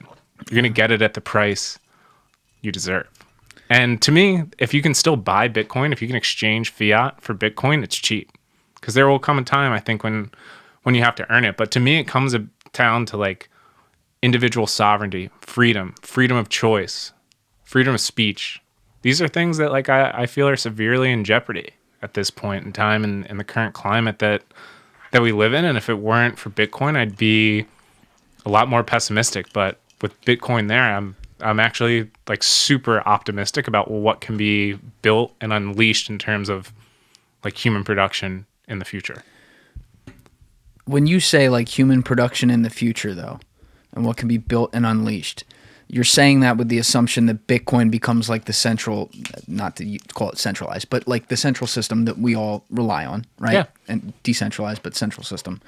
And therefore gives that power to the individual such that whether it be companies or gig economy members, people working on their own for themselves, they have the ability to go after sources of money and sources of the ability to make money that they don't currently have under a fiat system that the government controls and tells them where they can go and where they can't. I think so. Yeah. Okay. I think for me, it's about like freedom and putting power like back to the individual. And that comes with some trade-offs, right? Like you were talking about like owning and managing a private key. Yeah. So that's personal responsibility. And can you actually explain that for people? There's a lot of people ask me all the time, what does this mean? How does this work? Sure. I know you know about that. So. Yeah, of course. Got me on the interest rates, but I got you here. I think like the best way to think of Bitcoin is think of like houses on a street, right? Like think of a row of houses on the street. And if you have the private key, you can enter said house, right? You know, if the pink house is yours, you have the private key to the pink house, you can enter it. If you lose that private key, you can no longer enter that house. The house still exists, but you no longer have access to it. So if you haven't backed up that private key and you lose it, that's a donation to the network. Like you're never going to get that Bitcoin back. So that's the trade-off. Like, and they say that like 5 to 10% of the supply of Bitcoin is gone forever.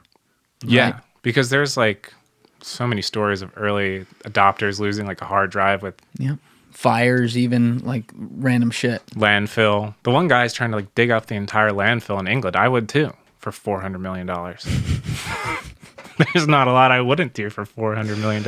I'm sick. I shouldn't be laughing, but I'm sick for that guy. He probably feels like shit. But, you know, if he was that early, he probably has more. But I guess like my point is that the trade-off for like self-sovereignty and like independence and freedom is individual responsibility.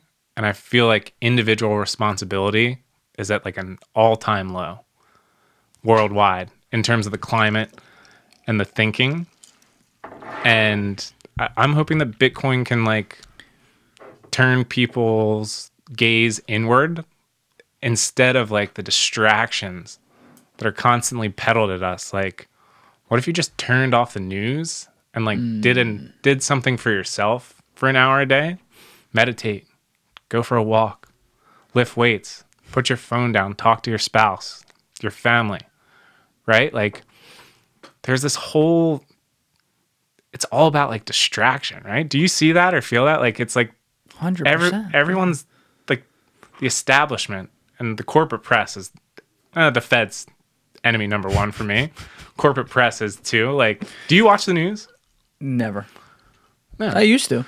Like the last time I watched the news, like legitimately, was like 3 years ago. You didn't watch it during COVID, like when it started? At the very beginning, actually very little. Really? Yeah, Smart you man. know what I would have on?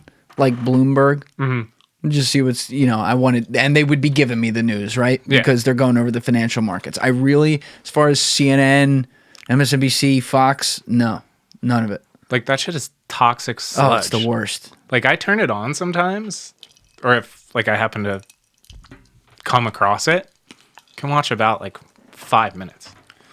It's not even, there is zero journalistic integrity. None. These people are just like a state mouthpiece. No. They fucking hate you.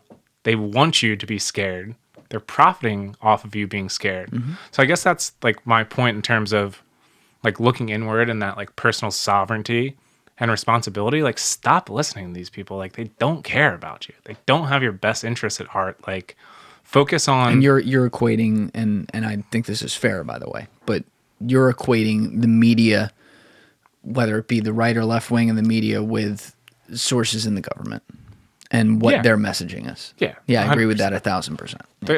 Yeah. I think it's fairly obvious, but some people are still like, well, there's some fair journalist integrity out. No. Maybe on Substack, and then they get attacked. Exactly. They're not called journalists. They're called the canceled. Like that. It's ridiculous. It is unbelievable to me. It's unbelievable to me that like people are willing to trade like critical thinking for safety. Like I'm baffled, but that's a great that's line. just like not the way. It's not the way that I view the world. Like, so I guess that's my point, and like that's what I think what like Bitcoin changed my frame of reference, and it's like you can be connected to a global network of like-minded individuals, and because you're like aligned in terms of your like high-level thinking, it allows you to focus more locally, like on what you can control, right? Because the money is in control, the bag is secured.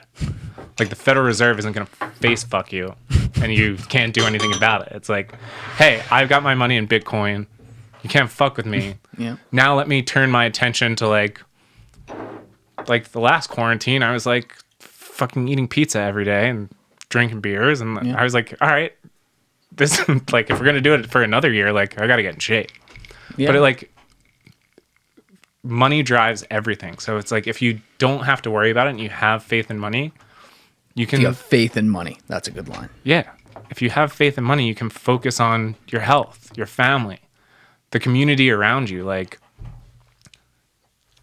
there should be like COVID, if things were governed at like a more local level, like take Haddonfield. Like what if the mayor of Haddonfield was making like the COVID decisions versus like whatever it was, Trump, knucklehead that he is, Biden, Harris. Like, have you seen anyone handle anything correctly during this?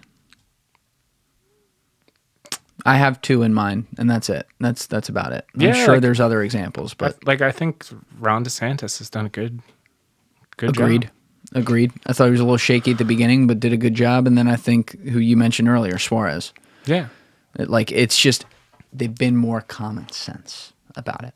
Yeah. Like, let people make decisions. Still recognize the danger here, the precautions. Let's get to a point where we have a vaccinated society, whatever the fuck it is. But until then, like, let's just allow people to be informed on what the issue is here and allow them to be able to still make money for themselves. Sure. And I don't think that's a political thing. It shouldn't be. It shouldn't. And I'll call out my own hypocrisy here. For years, I don't want to say I've ripped, but I've called out the issue in society of one issue voting, right? And for me, like I always want to be upfront about what I'm doing politically. So 2012 Obama guy, 2016 Trump guy, 2020 no guy, right? So take that as you will. But for me, I always thought of like, well, no, I want to vote on far more than one issue, right? I want to know about foreign policy. I want to know about, if we're talking about presidents and things like that, I want to know about what's going on with economic policy. I want to know about social policy, and I want to make an informed decision on who the best option of the two or whatever is. When it comes to elections right now, if I were to vote in them, for me, it's like a guy like DeSantis, I could probably guess what his other stances are because he's a Republican, but I've never looked at him. I'd vote for him in a second because he did the one thing, the one thing that I will vote on, which is he had the audacity to say, you know what? I will not exercise complete control over your life. Yeah. That is such a low bar. And Suarez did the same thing. Yeah. That is such a low fucking bar. Yeah. And I don't mean to be a cynic, but that's where we're at. So it's cynical, but I feel like it's also fairly true. It's 100% true. Yeah. You're missing the most important third-party candidate, Bitcoin. Every time. I like that you're bringing this up, but keep going. That's honestly what I think. And like, I've only voted in one election. It was for Obama. And like, I was like, this guy's going to be the change. And then kids are still getting fucking sniped in Yemeni drone strikes. I recognize that there's like corporate lobbyists, the military industrial complex, and like ivory tower intellectuals like running this country, and then it doesn't matter who the figurehead is. Can we take a side swipe real fast? And I want to ask you about that. Is that all right? Yeah. So not to defend and referring to like, especially like the drone happiness, like in the Obama presidency, not to defend it at all. Totally agree. Not good. And said this before, but he spoke out against it on the campaign trail. He did. At least the first time. I don't know about the second time, but the first time he did, right? And that's when you voted for him? 08? Yeah, 08. Okay. The one thing about that I empathize with is that he was... I mean, first of all, he was coming in at a really bad time. Well, let's just be honest. Like, fair enough. The Bush presidency... Not great. Not great. Not great. So, comes in at a bad time. But he was also very green foreign policy wise. He was a domestic guy. He was a junior senator who had been a community organizer. This was not a guy versed on Middle East policy, right? So he comes in, and you have all these agencies who, whatever 3 letters they are, you can the alphabet agencies. The alphabet agencies. And their whole thing is existence and subsistence and control of what they control. Because what they all have in common is that they were there before any president or even 40-year senator, which is a whole nother fucking conversation, got there. And they're going to be there after they leave. Yeah. And some of these people stay at these goddamn agencies for 60 years. Yeah. No lie, right?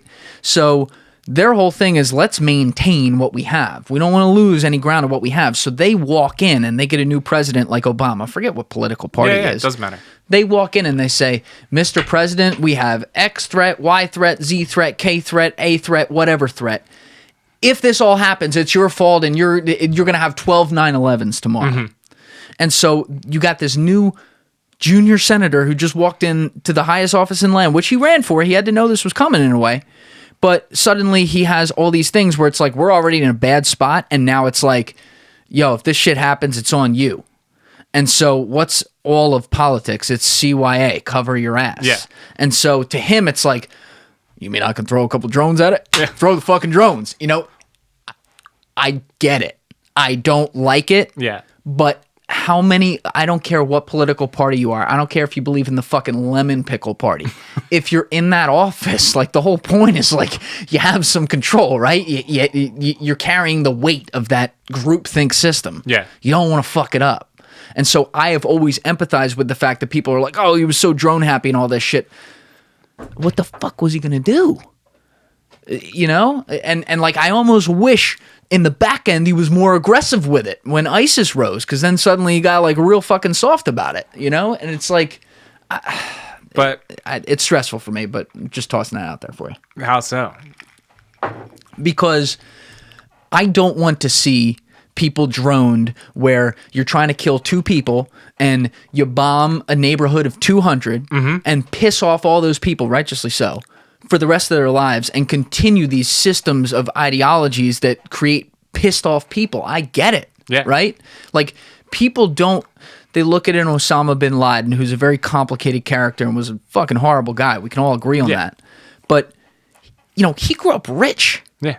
He got pushed there. Yeah. Right? And what people don't recognize about Bin Laden is he was a brilliant motherfucker. He was sadistic, but he was brilliant. And so you add in some pretty smart people to people who get pissed off, to things that they can point to tell other people why they should be pissed off, you are creating a cycle that's never going to end. So I have a big problem with it. It's just like, how do we incentivize a system where we're not just constantly pointing fingers at somebody if they have the audacity to say, hey, I'd rather do less than do more here? Yeah. Well, I think the strategy you've outlined is actually better for national security. Mitigating blowback. Like, what are we doing in Afghanistan? Good question. And what are we doing in Syria now? Great question. And to me, like, it comes back to Bitcoin, believe it or not. I can relate anything and everything. I still haven't touched the main question. Keep going, though. Yeah, Keep whatever. Going. We're just fucking going for it at this point. But it comes back to the money, dude. If you unfuck the money, this is not fundable. This is not feasible if you have to stand up and tell people you're still in Afghanistan if you're on a Bitcoin standard. People are going to be like, why are you spending Bitcoin on this? This is scarce. This is valuable. But when you have fucking Jerome Powell just running the printer, it doesn't matter what Raytheon gets or what Lockheed Martin gets. So you can fund endless wars because the money is worthless and it's created out of thin air. On a sound standard, it makes no sense. It makes no sense what we're doing in Afghanistan. Washington Post, scumbags that they are, actually did a great investigative article. Investigative? You just said that in the same sentence. Well played. It's, it's heavy. They're the worst of the worst, but like they did that great article on Afghanistan and like poured through those congressional papers, basically said it was like it's a fraud. There's no reason to be there. And people are just like, eh. And I just don't think that's possible on a sound money standard, be it gold, Bitcoin. Why? Because people hear you saying that right now. They're like, what does that mean? What do you mean sound money standard? We're not going to be in the Middle East. Like I get it, right? Sure. On the concept that like the world runs around money. Sure. If people weren't poor and pissed off, there'd be less problem. I get it. Beyond just the simplicity of that, like, is it just the simplicity of that? Or is there like another layer to it that then says like, if this, then that? To put it viscerally, like, let's say we're on a Bitcoin standard and say it's under Bush, right? We're on Bitcoin standard under Bush. And he's spending a bunch of Bitcoin bombing Afghanistan and Iraq for no reason besides to like enrich defense contractors. And then like the hospital system in the US crumbles. People are going to ask questions because the money is finite, has been allocated to something else and not the public health. So in the current system, does it matter? Less, because we live in like Willy Wonka's candy factory of fiat currency. But like if we had a sound money standard, there's only a finite amount of currency to place towards the public good or the public need.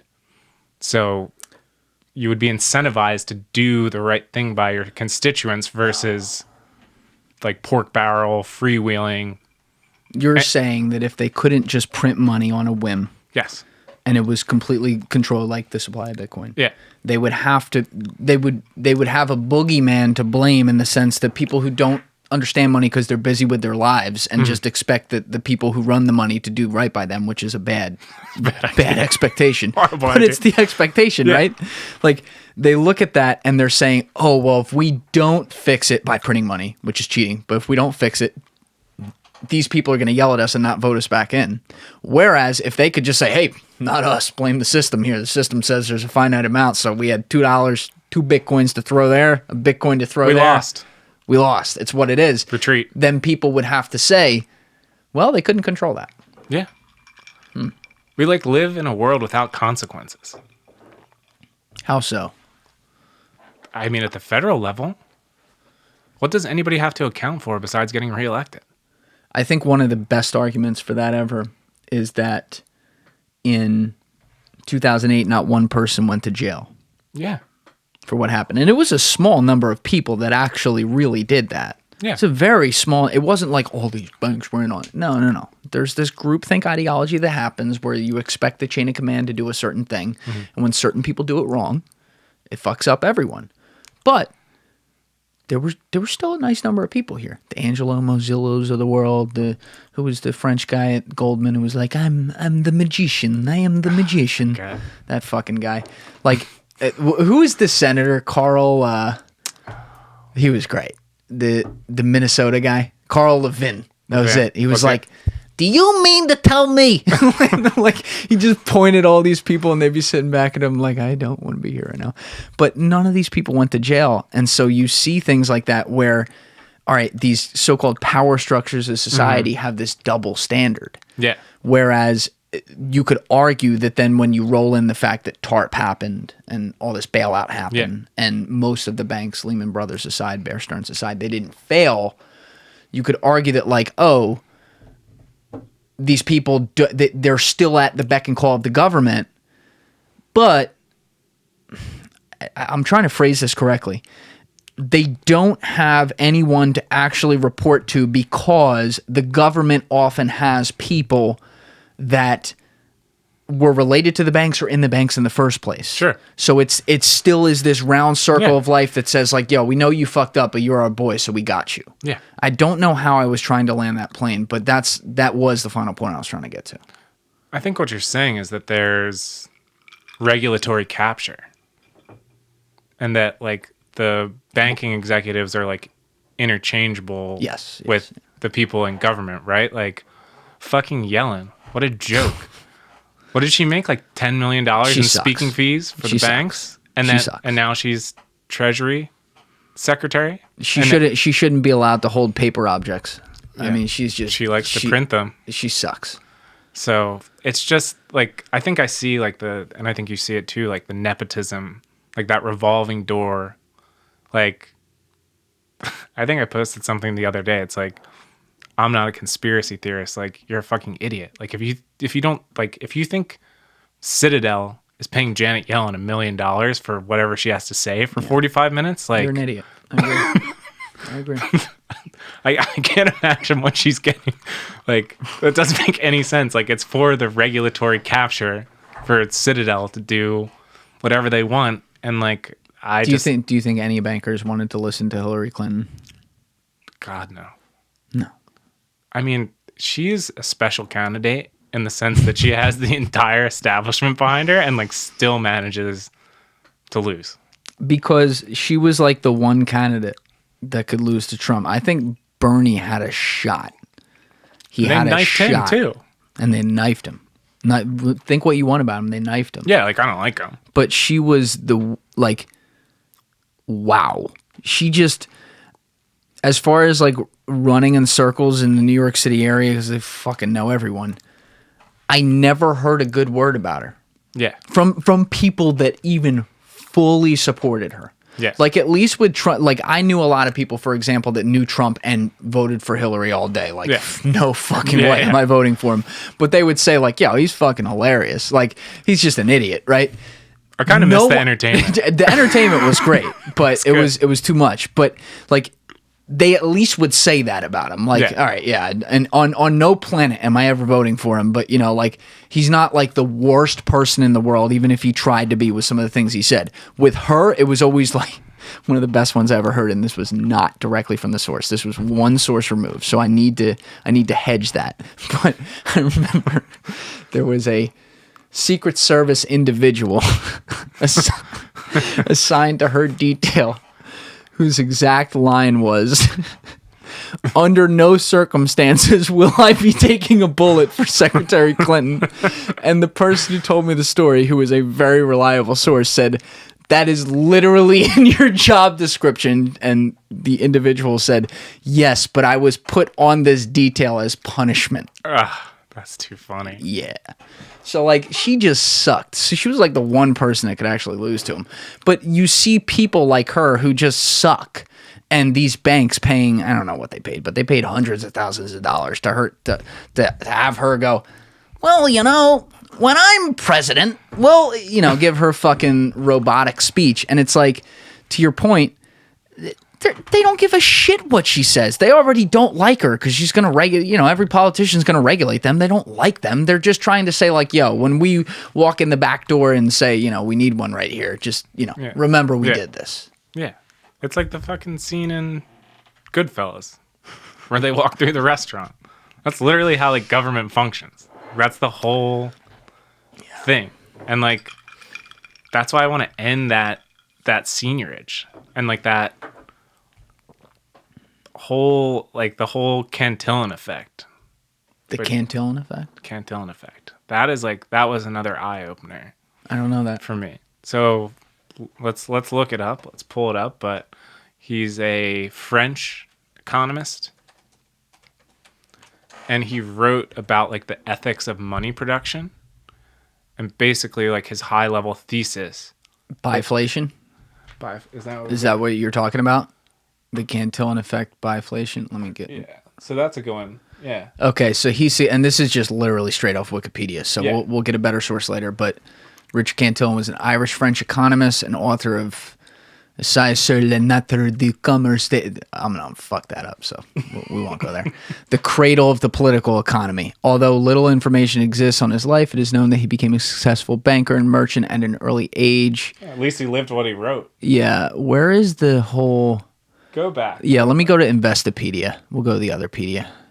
So he came up with biflation, which is what you're trying to bring up, right? Correct. So what is biflation? It is the simultaneous occurrence of inflation and deflation in an economy, which in English means money is both increasing in supply and decreasing in supply, which appears to be a paradox. Biflation is essentially a misnomer since the concepts of inflation and deflation both refer to I should have just read this. General rise or decline in all prices rather than a change in relative prices between different economic goods or asset classes. Biflation is a neologism, I don't know that word, for a type of Cantillon Effect, which occurs when expansionary monetary policy is applied to alleviate a recession. Translate. There you go. So, the way that I understand it, I think it's a little bit different than Investopedia, but the way that I understand Cantillon Effect is like being closest to money production. So the Federal Reserve is printing money out of thin air. Mm-hmm. Who is closest to that? The big banks. The hedge funds. Yeah. So... And I would say the banks first before the hedge funds. Yeah. Personally, but yeah, yes. You would know more than me there. But so basically, the closer you are to money production, the more that you benefit. Right? Because you have a line in to control how that money is immediately allocated. And you can kind of see that in terms of what happened during COVID. Right? Like, the country is locked down. And the fucking markets are soaring. After that like huge correction a year ago, it's been like a V-shaped recovery. Completely. In dollar terms. Yeah, if you're pricing things in BTC, everything's crashing. Yeah. But dollar terms for most of the common man out there, it's because they're fucking closer to the money production. And that explains like how there is a huge disconnect between like what's happening in financial markets. Like, didn't the S&P hit 4,000 today? Yeah, I think so. Like, I look at that so much less than I used to. But I believe I saw that. Have you been in Philly or New York recently? Like, it doesn't look like the fucking S&P hit 4,000. No. It looks like we're in like the Dust Bowl in like 1938. Like, Have you been to New York? I have. When was the last time? About a month ago. You and I are similar. So I was there almost 2 months ago. So a little bit before you. What did you think? First of all, what did you think before you went? Like, what were you prepared for? And then what did you think after you left? I went in with low expectations and I left further disturbed. Yeah. There's like so many vacancies. I think like the New York model is, I think New York will bounce back. I think New York has like a certain energy to it, resiliency, the people, the structures, like the history. It will be back, but like Midtown isn't coming back. Like in terms of the commercial real estate, like the office rentals, like New York is a microcosm of like the 2008 and the COVID crash, right? Like if Francis Suarez was running New York, like I would be so fucking bullish. Yeah. Like you couldn't contain. But He's not. We have de Blasio. Ooh, buddy. So there is an opportunity like to stop like kicking the can down the road. Like eventually the music stops and we have to like deal with reality. And like I think that's what we were talking about earlier. Like there's no personal responsibility because there's no accountability at like higher levels. And this is something that we like touched on like a little earlier and maybe we can get deeper into. Like I'm not really religious, but like the loss of like God in this country I think is interesting because like the state has now become the God. I think that's like super dangerous that like we're like worshiping Como, right? Like people were like, oh, Como's amazing during fucking COVID. First of all, he's hiding death numbers. He's sexually harassing people. Still hasn't resigned. So it's like we've substituted false idols for like principles. And do you think he's calling the shots? Yeah, I think he's fucking mopped up, dude. Where he's like, I won't touch that. He's connected enough that he basically got accused of things that would get people kicked out of office, and rightfully so. And he's just like, I'm not leaving. But I'm not fucking leaving. I'm not leaving. It's just, we can't keep kicking the can down the road. I think New York is in a really, I'm sure like the pensions, like everything must be stretched because it's like predicated on like that tax revenue. Yeah. Like having those commuters come in like every day, right? Like it's a commuter city. Like I don't think the Midtown commercial real estate, like office market, is coming back anytime soon. None of my commercial real estate guys even hint that it's coming back. So like, what do they do? And if they're forward thinking and they're not corrupt and like pseudo run by like the unions and whoever is like really pulling the strings, like you take a super aggressive approach. In my biased opinion, you make it like the Bitcoin capital of the world, as it should be. Which Suarez, low key in Miami, he's doing. He's doing. He's gonna fucking crush it with that. Listen, he listened. Just listen. These people are they don't fucking listen. They don't listen because they stuff their own farts. I was on a Zoom meeting with somebody who works right next to Suarez. I don't know, like a month ago, and it doesn't matter how I got connected to that, but we were going, like, I was just asking him, like, how are you dealing with this? Because the influx to Miami is absurd. And I'm like, there's no way you're ready for this just because it's from everywhere now. Because this guy's just like, how can I help? And oh my God, a politician didn't say, what can you do for me? Just stole the most basic VC line. Ever. How can I help? How can I help? Just call me up, DM me. That's how bad government is. It's such a low bar. So I'm just like, how are you dealing with all this inbound? And the guy's just like, yo, we're not. Like, we're just, like, my position got invented 3 weeks ago. We're just trying to keep up. But you know what? What the people want, we're going to give them. Like, he said a line really simple like that. And it's not, I don't want to say it's that simple. And the things are never that simple. Mm-hmm. But all they're doing down there is they're saying, like, okay, we have an opportunity to attract talent and attract innovation and attract people who are going to be motivated to be in, like, build a great community of thinkers. Okay. This is what I was talking about. Let's not tell them every fucking thing they have to do, and let's just be like, all right, you know, it's on you. This is what I was talking about in terms of, like, competing. Right? Like Francis Suarez is competing. He's not like knife fighting someone. Yeah. He's just using common sense. Yep. He's like, you know what? There's a lot of smart people doing cool shit. They should do it in Miami. 100%. Like, why not attract smart, forward-thinking people? Like, that's the disturbing trend for me, that we become like anti-innovation at like a high level. Everything that America's achieved has been based off of like first mover advantage or like implementing systems, being the front runner. Yeah. And like now things that are coming out, like Bitcoin, for instance, like they're not embracing change. And I feel like America's always been predicated on that. Like that revolutionary ideas are good. And like the common good or progress or innovation is the most important thing.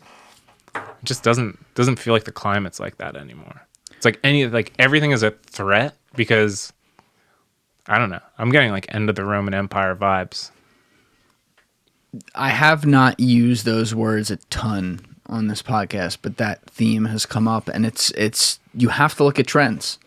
Why does, like, I really believe in patterns in history, like they work because they tell the same stories in different contexts every time. And so we know that every world power, air quotes, that's ever existed, it ends. Sure. How does it end? There's similar patterns that happen every time. People start to turn insular rather than external and look at problems and how they can better solve them out there, and they start to invent problems within. That also doesn't mean that there aren't problems that exist. And I think we've highlighted the biggest one, in my opinion, that drives everything, which is the monetary system and the control the government has over it. Okay. But when you look at all the problems with innovation, like specifically to stay on that, I had on Brady Burkett back on number 33, who you would get along with heavy. Like he thinks very, very similarly to how you do. But he told me about a conversation I actually hadn't heard. I'm a fan of Naval Ravikant, but I had not heard him talk about this. Forget who, it was like Matt something. I'll get it afterwards. But he was talking with this other guy about the concept of safety as a inverse to innovation, which is an obvious point. But he was looking at it like, okay, we see all the technology we have now and we go, wow, we must be doing great. We've developed all these things. We've changed our world from this, separated physical system to this software in the ether system so quickly over the last, say, 20 years or so. Fine. What about the fact that we have not achieved things in the physical world, or even in, like, to make it really simple, like in some ways hardware or things that exist that require risk? Meaning, we went to the moon in 1968 or 1960. Was it 68 or 69? Did we ever go? I think. Fuck, man! I knew you were gonna do that. I did. I think we went. Yeah, we went. I knew you were gonna do that. That's some bullshit. But still. So we went in like 68 or 69. Why weren't we on Mars in 95?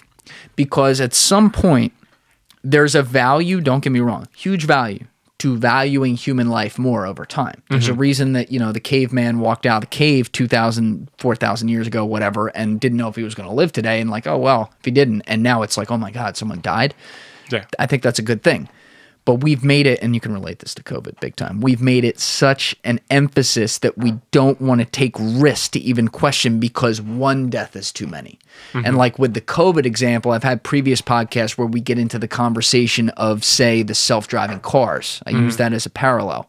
And I say, okay, it's reasonable, like let's just assume for sake of argument right now, and I believe this is true, self-driving cars have a 10% death rate to human-driven cars. If you released 50% of all cars to be self-driving cars today onto the road and left 50% as humans, and tonight 100 people died in human car crashes, but 10 people died, or let's say 10 people died in human, and one person died in a self-driving car crash, that idiot media you talked about wouldn't pay attention to 10 humans. They'd say, the self-driving car killed somebody. Sure. Right? So we have these systems incentivized to value human life so much that we fear change. And as we fear change, we fear the risk that it takes to get to change. And when we fear the risk that it takes to get to change, we don't get those innovations such as getting to a multi-planetary system, getting that sustainability that everyone talks about, changing even a system like money. Because it's like, well, money drives our whole life, so isn't it dangerous if we don't have it? And so we've created a system where everyone is so worried about living to tomorrow that they don't consider how tomorrow can be better. Yeah. I mean, we can just end on that if you want. No, we got a lot more to talk about, but I mean, I think Naval's spot on that. No, look, there's the risk assessment that I see lately is just like totally skewed. Like even in Silicon Valley, like it's all predicated on risk and like doing something innovative, and I feel like that's being like stifled lately. Like everyone wants to like kind of like play it by the book. Like it just doesn't add up to me. Like I don't understand having like all the tools at your disposal and just like not pushing for a systemic change. And again, all comes back to Bitcoin. Like I like how I do like how you relate that back to everything, because it drives home the point as to what the importance is here. It's beyond just like, oh, we have an investment. It's like, no. This is a system that drives behavior. Yeah. It's the best system that's ever been unleashed in human history, because it's the first one that's been able to take the inevitable parts of human nature, and like some of that is greed. Like humans, like you're talking about the caveman, like walking out. Like that caveman is like rising from the cave every day. He's like, how much food can I get forever? Yeah. And if he can get an infinite amount, he'll take an infinite amount because that's like self-preservation. So like Bitcoin is the first system that instead of like placing the emphasis in the hands of a few, has like weaponized, maybe that's not the right word, incentivized human greed to protect each other. And it's like turned it inward, right? Like everyone that's participating in the Bitcoin network understands it as like a universal unit of exchange and is incentivized to make sure that nothing changes in terms of the base layer of money. Because if it changes for them, it changes for everyone. And like can you explain that part again? Basically if you change the Bitcoin protocol and you're willing which you can't. Okay. But if you wanted to, you're fucking yourself. Yeah. Whereas like if the Fed wants to change rates, like they don't care. No. Like they're screwing you. But like if you want to try and play with the Bitcoin protocol, go for it, but you're not helping yourself. So like it's taken that like caveman-esque level of greed and turned it inward and like made it productive so that it creates a virtuous cycle instead of like a pillaging cycle. And it's the currency of enemies. Like you and I can fucking hate each other. But if we agree on Bitcoin, we'll fight to protect that because that's like the value exchange mechanism. Even if we disagree on every single other thing, it can't be manipulated. It can tie together cultures in that way. Yes. Yeah. That is how it becomes like this golden age of trade. But we have two worlds right now. How so? Well, you brought up the New York example. Yeah. And what you thought, which your takeaway was my exact takeaway too, and I'll add a layer of detail to it. So one of the things I never get to do these days because I'm trying to build this fucking thing and I don't have time for shit, but I never get to write anymore. And that's my love. Like I'm a writer. That's what I do first. So the most I do is, a few nice sentences on Twitter that no one reads because, whatever. I'm there. You're there. You read. But we're going to help each other. Like exactly. So when I went to New York, as I said, my takeaways were the same, but adding that layer of detail, I had prepared myself for what I was going to see. And I knew it wasn't going to be good, but it wasn't so much the surroundings that were horrible. There were boards in places. There was some graffiti. There were some rats, that previously weren't there. Standard fare. Right. There was some woodwork and there was some dirtiness. But the physical makeup of a city that has like a fucking 12% occupancy rate in corporate buildings right now was not that bad for me. Like when you went in the buildings, like I went into Grand Central. That was a religious experience in a bad way. I was like, there's 2 people in there on a Saturday. Like, don't get me wrong, not good, but everything's intact. Yeah. For the most part. The thing that was way worse than even I could have imagined was the people. Yeah. They're dead. Yeah. So you talk about this world where everyone can, take their individual freedom and go out and do things for themselves and whatever. And I understand, I was up there when COVID hit, and that's where I was living, and it was bad. It was a cyclone, and we saw the worst cases, and there were so many that the viral load was big, and more people were dying than in other places. So it was ground zero, and I get that. But we have created an environment where 17-year-olds are walking around with 2 face masks and like 12 masks and looking down and can't even look at you in the eyes when they pass on a 40-degree sunny day on a street corner. And that fear and that resignation to that has been beat into them. And I'm not sitting here like, COVID's not a big deal. It's not the point. The point is they have been led to believe that this is that thing that is going to kill all of us. It's going to kill fucking 15% of the population, which is systematically not true. That they have been hypnotized in a way to just carry on life that isn't life. And I say I was a writer because I, for the first time since starting this podcast, sat down to write when I got home, and I never released it, but because I had this, like, I wanted to do it right. I had a 10-section essay to write out, you know, kind of like a 10,000 word kind of thing. And, you know, I couldn't get to all the goddamn sections, but it was therapeutic for me to write the whole intro up. And what I did was I streamlined the moment I arrived in on the train, and this is the end of January on a cold night, through the moment I left, as far as just things I saw, like images and whatever. And when I went and read that back to myself, and I never put it out there, but it was frightening for me because I realized, holy shit, this is not just a bell you can unring. So then I pull an image like that, like the greatest city in the world, a place I love, with all these people who have, across all cultures and across all occupations, all wealth classes. I pointed out an example of everyone I saw, all these people who have accepted this reality, and then I say, all right, in the cultural hub of the world, there are people who have been put in a position to accept that kind of reality, even if it was ground zero. And we're going to believe that in a place with all that information and all that brilliance, we can also then simultaneously have a world where people say, we're not going to accept shit, and we're going to say, fuck the system and beat it with something as high level as money. It does make you question a few things. And I'm not saying, I'm not discounting that something like Miami hasn't happened. It has. It's amazing. And what Suarez is doing is like God's work, in my opinion. And I hope it continues. I think he's going to be president one day.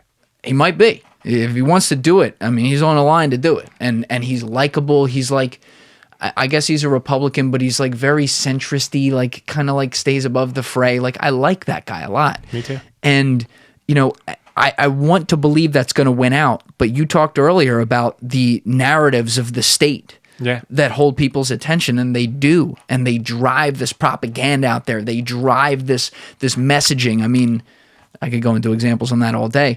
I worry about how much that can actually lose versus what the potential of gain for the individual is.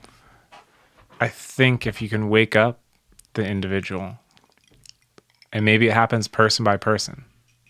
I don't know what that looks like. I think if you want an example of a great long-running scam, without getting too political, the food pyramid. Like, if you want to listen to people that told you to eat fucking pasta 6 times a day and get diabetes, have fun. Fucking knuckle futz. Like, are you kidding me? Like, I've never gone deep on that. How's that? Because I do know it's changed a lot over time, and it's like this. I've heard it's a scam. Just go to a grocery store, and like if you didn't go through the middle aisles where everything is like prepackaged, preservatives, refined carbs, sugar. Is that what the caveman that you referenced like is eating? No. It's a bunch of fucking sludge. So they'll put sludge in your body. They'll put sludge in your mind. What people need to realize, and I think we're at like close to a tipping point, to get back to what you're saying, like how do you enact that change? The powers that be have like started to push too hard on all of this. And like people are waking up to the fact that like they don't have your best interests in mind. They're just trying to get reelected. They're trying to get money in their pocket. Like Mitch McConnell's been a senator for like what, 40 fucking years. 40 years. How is he worth $15 million on a $200,000 a year salary? The funniest was Biden was like the 89th richest out of 100 senators or something, and he lived, and I'm not even faulted to be, you know, he lives in like $1 million house. People don't ask these questions. He's doing it wrong. Clearly. He's not doing it right. Not enough deals, man. What they're doing to him is sinister. The guy is clearly, I think he's losing it. But back to the point that like I think that we're at that point of like overreach, because I think like most people just want to be free. I think most people like are inherently good. There are bad apples. They're extremists. But like if you think about the average person, don't they want to just go about their life? Like, don't they just want to like have their job where they find some meaning, like have their family, spend some time, have some friends, couple hobbies. Like, people are simple, but they do want to be left alone. And we're at the point where, like, the average person, everything is being infringed upon. And I think people are going to start pushing back. I hope they do. What about the people, and I'm just using it as an example as a devil's advocate. What about the people in New York? And I got a lot of friends there who have stayed there the entire time, I might add. Yeah. Who I would not call, because I talk to these people all the time. They're not brainwashed at all. No. And I wouldn't even say they're like scared. They're a little bit resigned. Yeah. And I almost don't blame them, because that's the environment they wake up in every day. Like, repetition. Yeah. It doesn't matter how smart you are. Yeah. You're gonna come to accept things. So that's an extreme example, but who's to say that can't happen in a lot of places? It has. It's happened at scale. Yeah. It's been implemented. And there's that old clip of this guy from the KGB, like 1984. It's on YouTube. You can look it up. Yeah, I'll pull it up. But basically, like, if you are fed misinformation for like a period of 30 to 45 days continually and like relentlessly, you'll believe it. Like, it won't, even if you're presented like all evidence to the contrary, that is like the period that it takes to like totally change your opinion or like wash your mind of like any rationality. So I don't know. I guess that's a long-winded answer to your question of like, how does it change? Like, Yuri Bezmenov? I think so. Yeah. All right, I want to pull this up because I have heard of what you're talking about before, but I've never watched it. All right, so we'll pull it up right now. Mr. Bezmenov was born in 1939 in a suburb of Moscow. He was the son of a high-ranking Soviet Army officer. He was educated in the elite schools inside the Soviet Union and became an expert in Indian culture and Indian languages. He had an outstanding career with Novosti. I miss the newsman voices like this. I should say, the I press miss having a real newsman. arm or the press agency of the Soviet Union. It turns out that this is also a front for the KGB. There you go. He escaped to the West in 1970 after becoming totally disgusted with the Soviet system, and he did this at great risk to his life. He certainly is one of the world's outstanding experts on the subject of Soviet propaganda and disinformation and active measures. Well, you spoke several times before about ideological subversion. That is we're just watching, and then I'm afraid some people will Americans hear this right don't now. Understand. When the Soviets use the phrase ideological subversion, what do they mean by it? Ideological subversion is a slow process which we call either ideological subversion or active measures, активные мероприятия in the language of the KGB, or psychological warfare. What it basically means is to change the perception of reality of every American to such an extent that despite of the abundance of information, no one is able to come to sensible conclusions in the interests of defending themselves, their families, their community, and their country. Yeah. It's a great brainwashing process which goes very slow, and it's divided in 4 basic stages. The first one being demoralization. It takes from 15 to 20 years to demoralize a nation. Why that many years? Because this is the minimum number of years which requires to educate one generation of students in the country of your enemy, exposed to the ideology of the enemy. In other words, Marxism-Leninism ideology is being pumped into the soft heads of at least 3 generations of American students without being challenged or counterbalanced by the basic values of Americanism, American patriotism. The demoralization process in the United States is basically completed already. For the last 1984? years. Yep. What a year. Actually, it's overfulfilled because demoralization now reaches such areas where previously not even Comrade Andropov and all his experts would would even So he said dream 15 of to such a 20 years, right? tremendous success. That would put it in Most of it is 1964. done by Americans What happened in to the late Americans, 60s, early 70s? Thanks to lack of moral standards. Vietnam. As I mentioned What happened before, on campuses? exposure to true information does not matter anymore. He said it A was person done. who was demoralized is unable to assess true information. The facts tell nothing to him. Even if I shower him with information, with authentic proof, with documents, with pictures, even if I take him by force to the Soviet Union and show him concentration camp, he will refuse to believe it until he is going to receive a kick in his fat bottom. Yep. When a military boot crashes his balls, then he will understand, but not before that. That's the tragic of the situation of demoralization. All right, let's cut it there.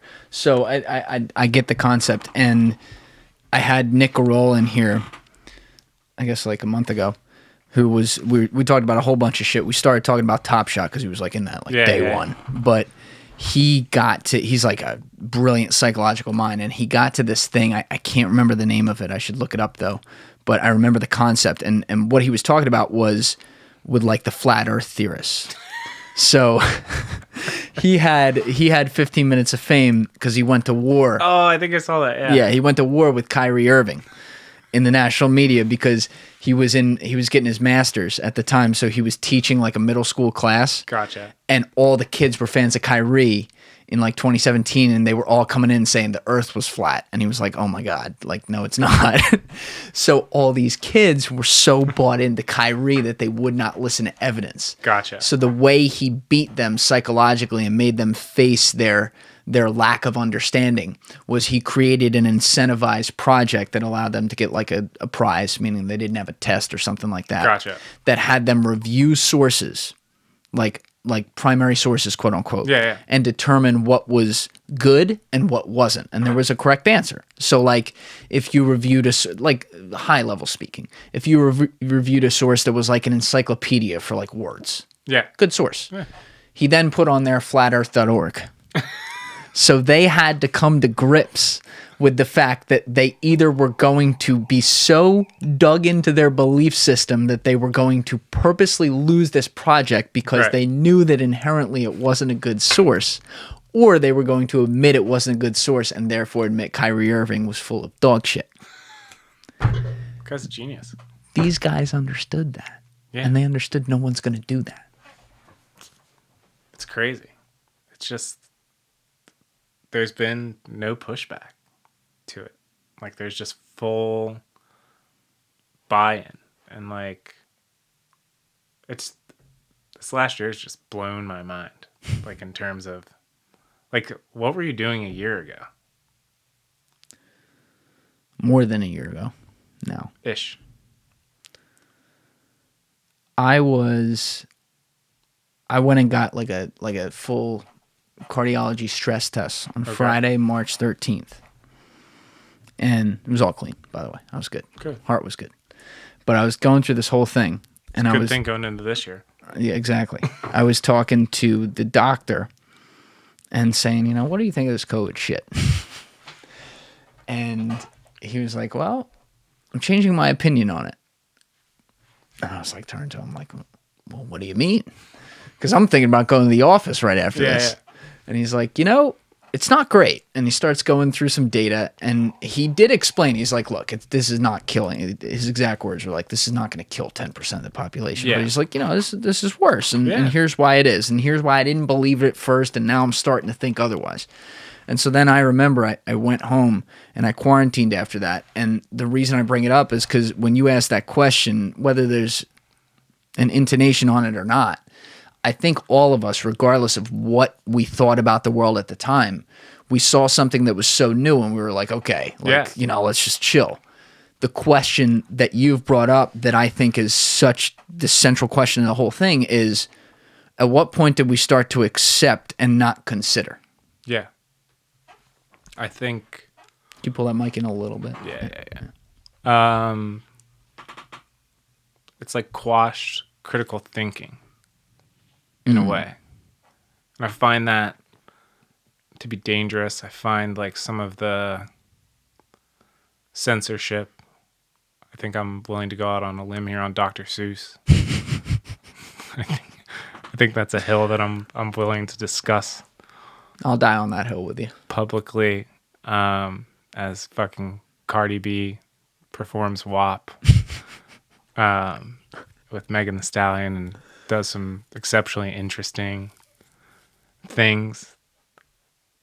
The world is just like upside down in certain ways, and I feel like it's like a litmus test, and we've continually failed as a society to just like call bullshit. Like if you said something dumb, or like one of my friends said something dumb, I'd be like, you're fucking full of shit.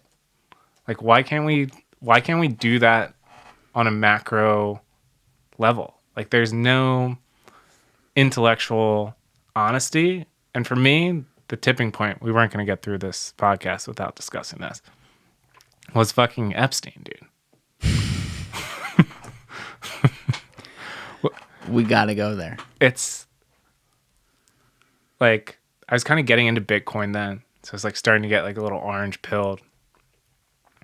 Gets arrested. Sitting there with my dad. I was actually visiting from California. And I was like, they're going to fucking kill this guy. Yeah. I was like, I give it 2 weeks. On the button. And it's like, I told you I can tie everything back to Bitcoin. Epstein is in that circle, close to the money printer, close to all of these people. There's flight logs of people like on that plane. And the most telling thing to me is, all right, you're on the plane. Not one person was like, not one celebrity, Bill Gates, whoever has been on that plane. Not one person was like, came out and was like, oh, hey, I had no idea what was going on. Like, that's abhorrent. I'm so sorry to ever be associated with. The fucking silence is deafening. The silence is deafening. That is the thing that has bothered me the entire time about this, because you have all these very public, high-profile, powerful figures across culture. I mean, it's every type of person. And, like, I understand that there are some people he just got photographed with because he was a nut job. I know Eric Weinstein's talked about that a bunch. Like, he talked with him once. Tells you everything about the conversation, what a nut job he thought he was. But there are a lot of people who flew on those planes with him. Multiple times. Whether, Bill Clinton's the famous one, 27 fucking times. Jeffrey takes us down to an island. I don't know what goes on down there. I just know Jeff's a good time. I didn't know he was into touching little girls. Like, he doesn't even come out and say that. That should be a very simple, even though none of us would believe him. Like, it should be a very simple thing to come out and say, like, this guy's a child pedophile rapist psycho. But they don't do that. Kevin Spacey, not that we should expect anything from him, says nothing. Chris Tucker says nothing. You brought up with me earlier, like Larry Summers, who I think was a guy who was just photographed with him still. No, they have connections. So he might have gone down there. I don't know. They made the guy from, who's the guy that just stepped down, running the investment firm? The Victoria's Secret guy. It was basically oh my God, Lex. Lex, yeah. Yeah. I was thinking about Lex Friedman because all the Bitcoiners are shitting on him, but it's the other Lex. They shouldn't be shitting on Lex. Lex is just curious. Welcome to the Terror Dome, dude. He's just curious, man. He's curious. Don't hate on him. He had on Pomp on his podcast. Don't hate on him. I get it. I love Lex. But no, the silence really is deafening. And this leads me again to believe that the corporate media are a bunch of fucking scumbag status pieces of shit. Who was the ABC chick? I don't recall. The one who was like she got caught on the hot mic. I mean, she got caught by Project Veritas, but it was real. It was real video. But Project Veritas is their right wing. Yeah, so you can't listen to anything they say. They had real video of that. Like she had them nailed. And like, it's something that matters to me. Like people's rights like that, like that fucking matters to me. And the fact that there's like zero journalistic integrity around it, that stuff really fucking pisses me off. That's when I rage buy a lot of Bitcoin. Because again, Epstein was a Bitcoin buy signal. He is absolutely. He's anyone. If I see somebody related to fucking Jeffrey Epstein, I buy Bitcoin because Jeffrey Epstein is the ultimate fiat leech.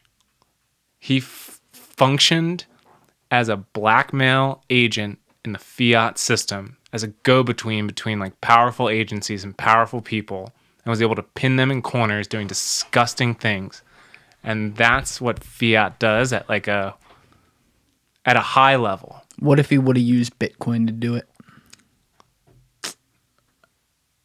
He could. So what makes fiat? And I'm on your side. I'm not a fan of that system at all.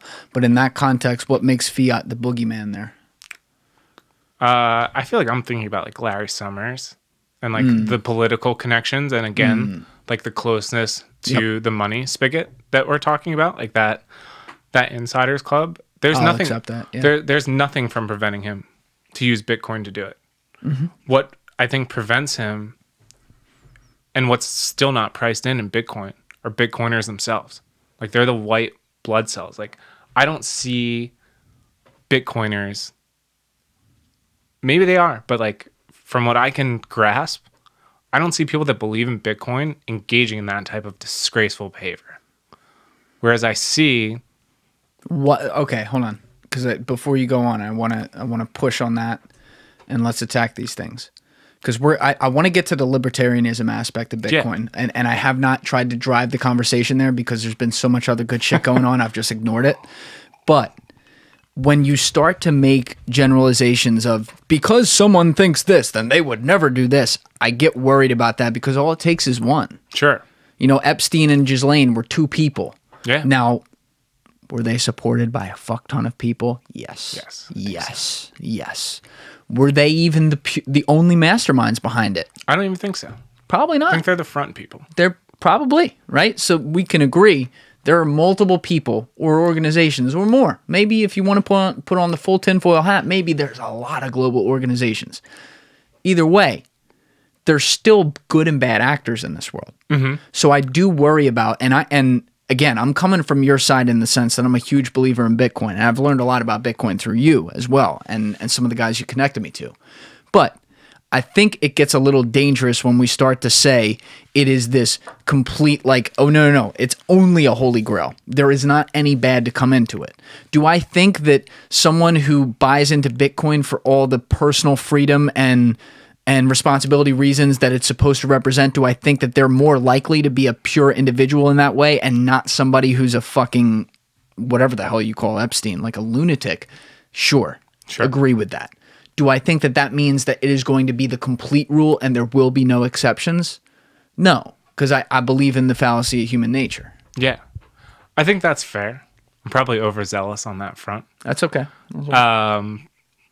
But I would like to think and I think that pushback is totally fair. My pushback would be that over time, Bitcoin is incentivized to eradicate and snuff out bad actors, whereas fiat is incentivized to insulate and promote and perpetuate bad Can you actors. explain how? I think I know exactly what you mean, but can you explain how, just for context? Yeah, because I think corrupt systems are corrupt. So if you get, it's like a tick. You get underneath the skin, right? Like the skin is like the barrier. And like once you get into like the more central nervous system, the blood system, your bones, like everything that's like kind of underneath the skin, like once you're in, right? And you can wreak havoc. And that's like what fiat looks like. Like once you get closer, like a tick getting under your skin isn't important until you get like Lyme's disease, right? Like you can, once you get underneath there, like you can unleash these things that are destructive. You can start like manipulating power structures through the central nervous system, through the circulatory system, through the muscular system. And once you're in, you're incentivized to like push people in the wrong direction.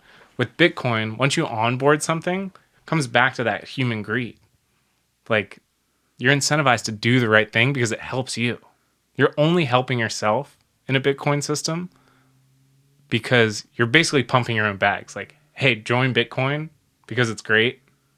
I already have more Bitcoin than you. Like, it keeps going up. And like, that's just the difference. Like, some people make money. There's still a finite amount though. Right. That's like the fiat system where like you're closer to the money production. Yeah. Money production. Yeah. Whereas Bitcoin, it's like, hey, we're all in this together. I got in a little bit earlier than you, but we can still all help each other.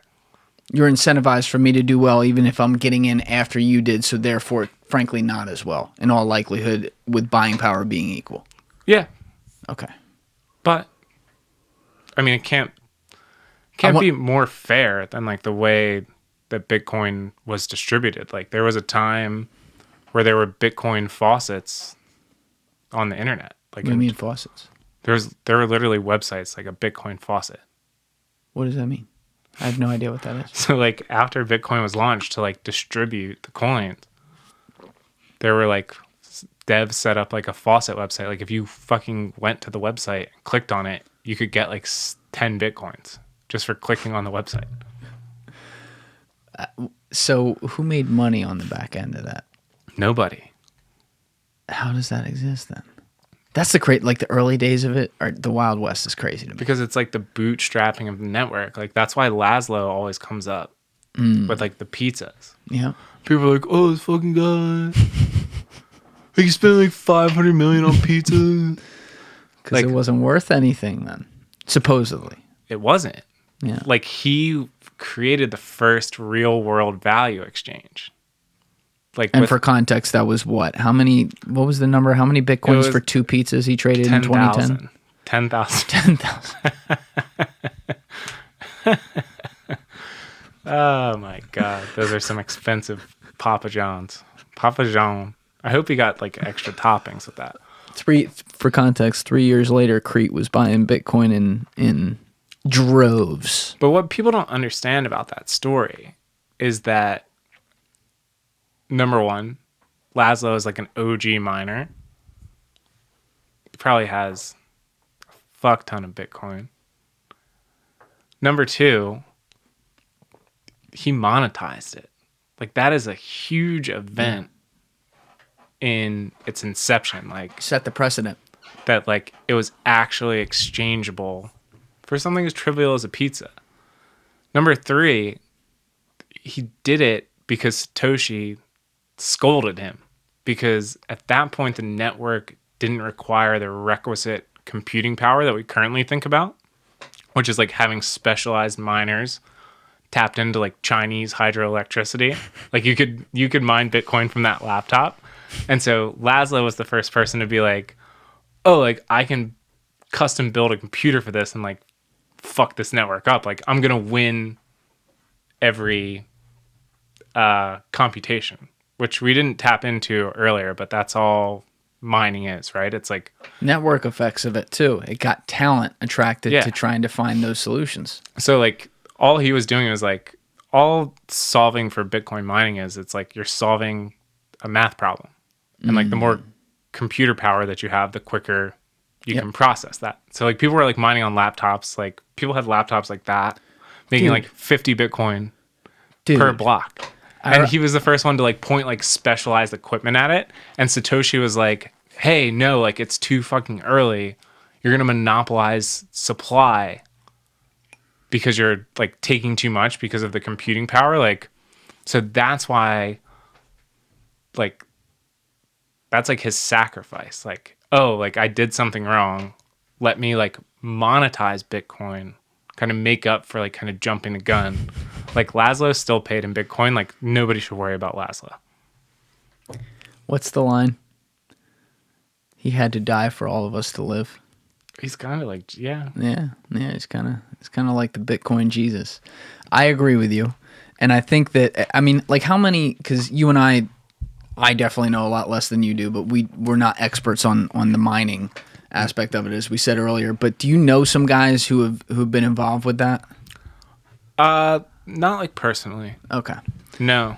I'll never forget because I'm a experiential guy with shit like that. I know what I know. I don't know what I don't know. I'm not a fucking engineer. I don't understand computer engineering. I know how to produce a podcast, right? Like that's where This is the extent. This is the extent. It's right? great. You're doing great. But hey, we're working, baby. But I will never forget walking into my buddy Mitch and Mike's townhouse in Jersey City back in beginning of January 2018. Interesting time to be doing that. But Yeah.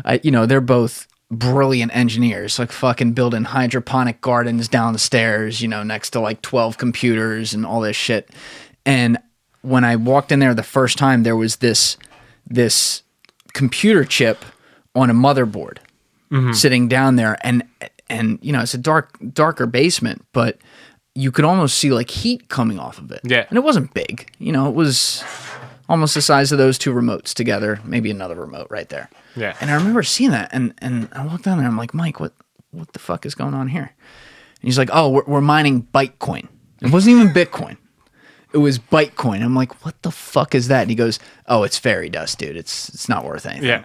I'm like, well, why are you doing it? He's like, well, technically right now it's worth like a few cents. So we just leave this computer running, and it costs, he like goes through it, like it costs X amount per hour to run this. And that's why it's heating like that. And we get Y amount based on the fact that it's still worth like a few pennies. So, we just do it. And so then I started asking him about like the Bitcoin mining side. And that's when I learned about the power of, and this is what I want to pivot to a little bit, the incentivization structure of adoption. Yeah.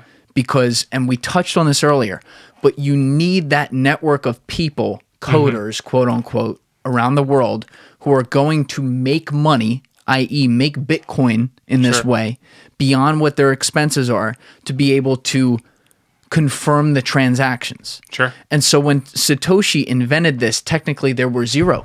Nothing. There was nothing. Yeah.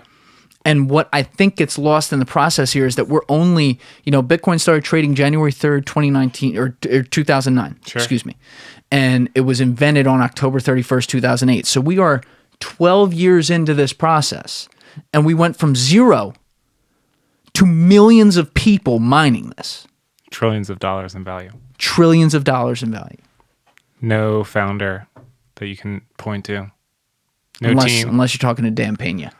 No marketing team. It's the most valuable startup of all time. It's not a startup. It's fucking fire, the wheel, the printing press, the internet, and Bitcoin. That's the 5 fundamental, like, evolution, next level, like, exponential increase in human productivity. Those are the 5 things. But in terms of like energy consumption and mining, I think you bring up a really great point. And it's like what all the fucking blue check marks are screeching about on Twitter. And I just want to let them know that the screeching will continue until morale and adoption improves. Like, Bitcoin should have better critics at this point. Like, the FUD this cycle is the same as 2017. Like, it just proves that the establishment are a bunch of like weak-minded, narrow-minded. They're not thinking deeply about this topic, because like what Bitcoin mining, which is energy intensive, like I want to go on record, like it takes energy. But it's still not efficient, but it's better than it was 5 years ago. Well, when you say it's not efficient, like you have to think of it versus like the U.S. military. Yeah. Pretty energy intensive, because that's what the dollar's backed by. Violence. A bunch of violence. Vampire energy, right? Like everything that's plugged in all the time. So like until we start there, and if you're like a green energy person and you don't include nuclear, your opinion's irrelevant. But as I've digressed, like Bitcoin is really pushing forward, I think, like some of the greenest developments in energy, like in terms of like capturing methane gas that's flared, natural gas that's flared. Like these are emissions that are going to go into the environment, and Bitcoiners have figured out a way to like attach a generator to it and attach Bitcoin mining units to it. And instead of it getting flared into the atmosphere, it's like functioning as an economic battery to capture that energy that has no buyer of last resort and then convert it to something else. Like, they're doing such cool shit on that front. And because the incentives are aligned. Because if you're mining... Okay. Because I'm not going to lie. You lost me on that part because I'm not a fucking miner. But you know more than you think. Incentives are aligned part, though. We can all get behind that if I have some context. Okay. Explain. All right. I'll try and keep it tight. Okay. We got all night, dude. Yeah. We still got a whole thing of fucking doers right here. God forbid we get to that. Might be a Dorey sleepover. Yeah. There's a bedroom back there. Don't worry. So in terms of miners being aligned, I think it's like a less talked about and like super interesting portion of Bitcoin, because supply, as we've talked about throughout this conversation, is crunched, right? There's 21 million. It's probably really 17 million. Yeah, what is the accepted number? Like 8% is gone. I think it's like 4 million Bitcoin's gone. So that's a lot. Let's peg it at, let's call it, there's actually 18 million Bitcoin in existence. So you can either minus 4. Well, there's 21 million. Because there's 21 total. There's 18. There's a little more than 18 and a half right now. So minus roughly 4. Yeah. So there's 14 and a half, 15, call it, round number in existence. Good double check on the math. Okay, yeah. Because most of the Bitcoin do exist. Like the issuance schedule is such that. So you can buy over the counter. Or I think the people that are really smart and savvy are like figuring out how to mine it, right? Because that's simply purchasing through other means. You can either buy it over the counter with cash, or you can like buy miners and find an energy source to make acquiring Bitcoin via mining more economically feasible than just paying cash up front for it. So what that does, and what people miss in like the whole Bitcoin boiling the oceans nonsense narrative, is that the margin there is on energy. So like the cheaper energy you can find, the more stranded sources, the more outliers that you can find and somehow monetize into the Bitcoin network, that increases your margin and you get more Bitcoin. And that is everyone's goal. Wait, hold on. Explain that one more time. I want to make sure I got that. You can either buy Bitcoin for cash or you can mine Bitcoin. Which means you are using your computational power that you pay for to be able to, as a coder, to mine for it. Not as a coder. It's, yes. Just, let's keep it high level and assume you have to be. I know you technically don't have to be, but let's just say you are. You have to, yeah. So you mine for it. You are paying up front to be able to try to incentivize winning more than you give up, like profit margin. Correct. Okay. And so you can either, let's put it into two camps. You have cash. You pay for Bitcoin. You just buy it. You exchange it. If you think you're smart, you have an angle, you pay for mining equipment and you find a source to mine Bitcoin. So I guess like the capital calculation there is, does it cost less for me to buy it up front versus buying Bitcoin mining equipment and finding stranded energy to then convert to Bitcoin? My point being that Bitcoin drives green innovation because it is a search for stranded resources that would otherwise be unutilized and pointed at the Bitcoin network to transfer stranded energy into a battery that is globally transferable. Does that make sense? It makes sense to me. I hope everyone got that. I just had a mindfuck moment while you were explaining, because the first time I was like, is that what he's saying? And then the second time I'm like, oh shit, that's what he's saying. It is an economic battery. This is not a great parallel, but it's a borderline parallel. When we moved from a world where you had to take all these activities and do them in all different places, and then went to this world where it was all on your iPhone. Yeah. We created I hate to use this word because it's counterintuitive, but we created this centralized space where we did it, right? to take a stretch there, what you're saying with Bitcoin is that we have all these other systems that quote unquote waste a lot of things, or cause a lot of problems and cause a lot of energy problems, cause quote unquote climate problems, cause us issues such that we worry about, are we going to have to go multiplanetary, which science appears to say we're going to have to here. Elon's working on that, to be able to sustain humanity over the next thousands of years. With a system like this, when you incentivize putting everyone, I'm trying to restate what you're saying, when you incentivize trying to put everyone into one space where they all agree, like, okay, this is the money that we use, and here's the system through which we have to create it or mine for it or get it, which requires energy.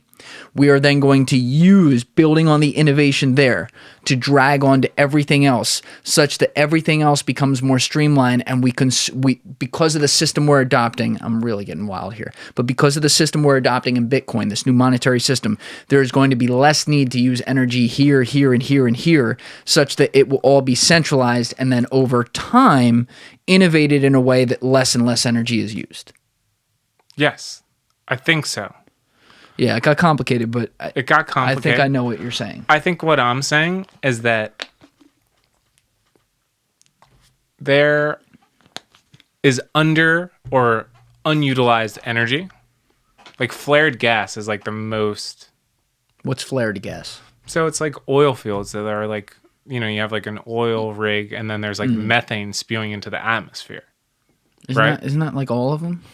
Yeah, that's like every oil rig. Yeah. So what the Bitcoiners have figured out is instead of like spewing that into the atmosphere, which does not help climate change, let's build a funnel, right? We'll capture that flared methane, put it through a pipe, put it through like a conduction engine, and then we'll attach Bitcoin miners to it and fucking make Bitcoin out of it. So it's something that was going to be wasteful, harmful, becomes powerful, becomes like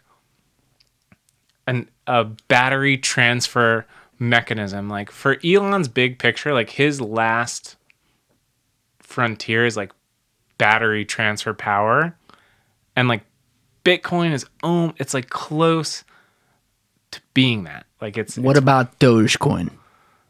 I just love that he's a fucking troll. I love the richest guy in the world. He doesn't take himself too seriously. He doesn't give a fuck, dude. It's great. It's great. It's fantastic, but shout out to Chaz on Dogecoin. I hope it goes to zero for you. Anyway, yeah, go ahead. You deserve it. You deserve it. No, like there's innovation at every turn, and like again, it comes back to incentives, right? Like when we are all aligned, when we all start with an equal playing field, and like equal is, you could have been in Bitcoin in 2011, like you could have. Yeah, it was on the internet. Like it wasn't, shout out Sloan Breakville. It wasn't a fucking secret. You could have, right? Like that's as fair as it's gonna get. Like Satoshi creating the network, mining it, walking away. There's a million coins that'll never move. Like that, like immaculate conception is as fair as it's ever gonna get. Quick question. This is some semantics. Yeah, I don't know the answer to this. I might not either. All right. Well, if you don't, no problem. The white paper was released on October 31st, 2008. Yes. Bitcoin started trading on January 3rd, 2009. Second or third, one of them. Either way. Did he own it ahead of the trading, or was it officially this might be just a bullshit, stupid semantics question, but was it officially consummated on the 3rd? It's officially consummated on the 3rd, and I think it's absolutely not a bullshit question. It's 100% important. So he didn't have any worth. No, he on the 31st. He pre-signaled it. Versus, like you and I have talked about, like altcoins and different things. Like I disagree with like the pre-mine. These people are trying to like pre-mine and dump into US dollars. In my opinion, on a broad scale, I think there's some innovation to be had, but like I'm here to fucking end the Federal Reserve. And like to do that, you have to have, it's got to be like the cleanest bank job in the world. And like Satoshi did that. Like he created, like I think he's going to win a Nobel Peace Prize. Like if we come back to a rational world I don't disagree with that. in due time. I think he's like, I don't know. We talked about religion. I guess he's like, say it. No, say it. It's He's like okay. a modern day like Jesus Christ, dude. He's like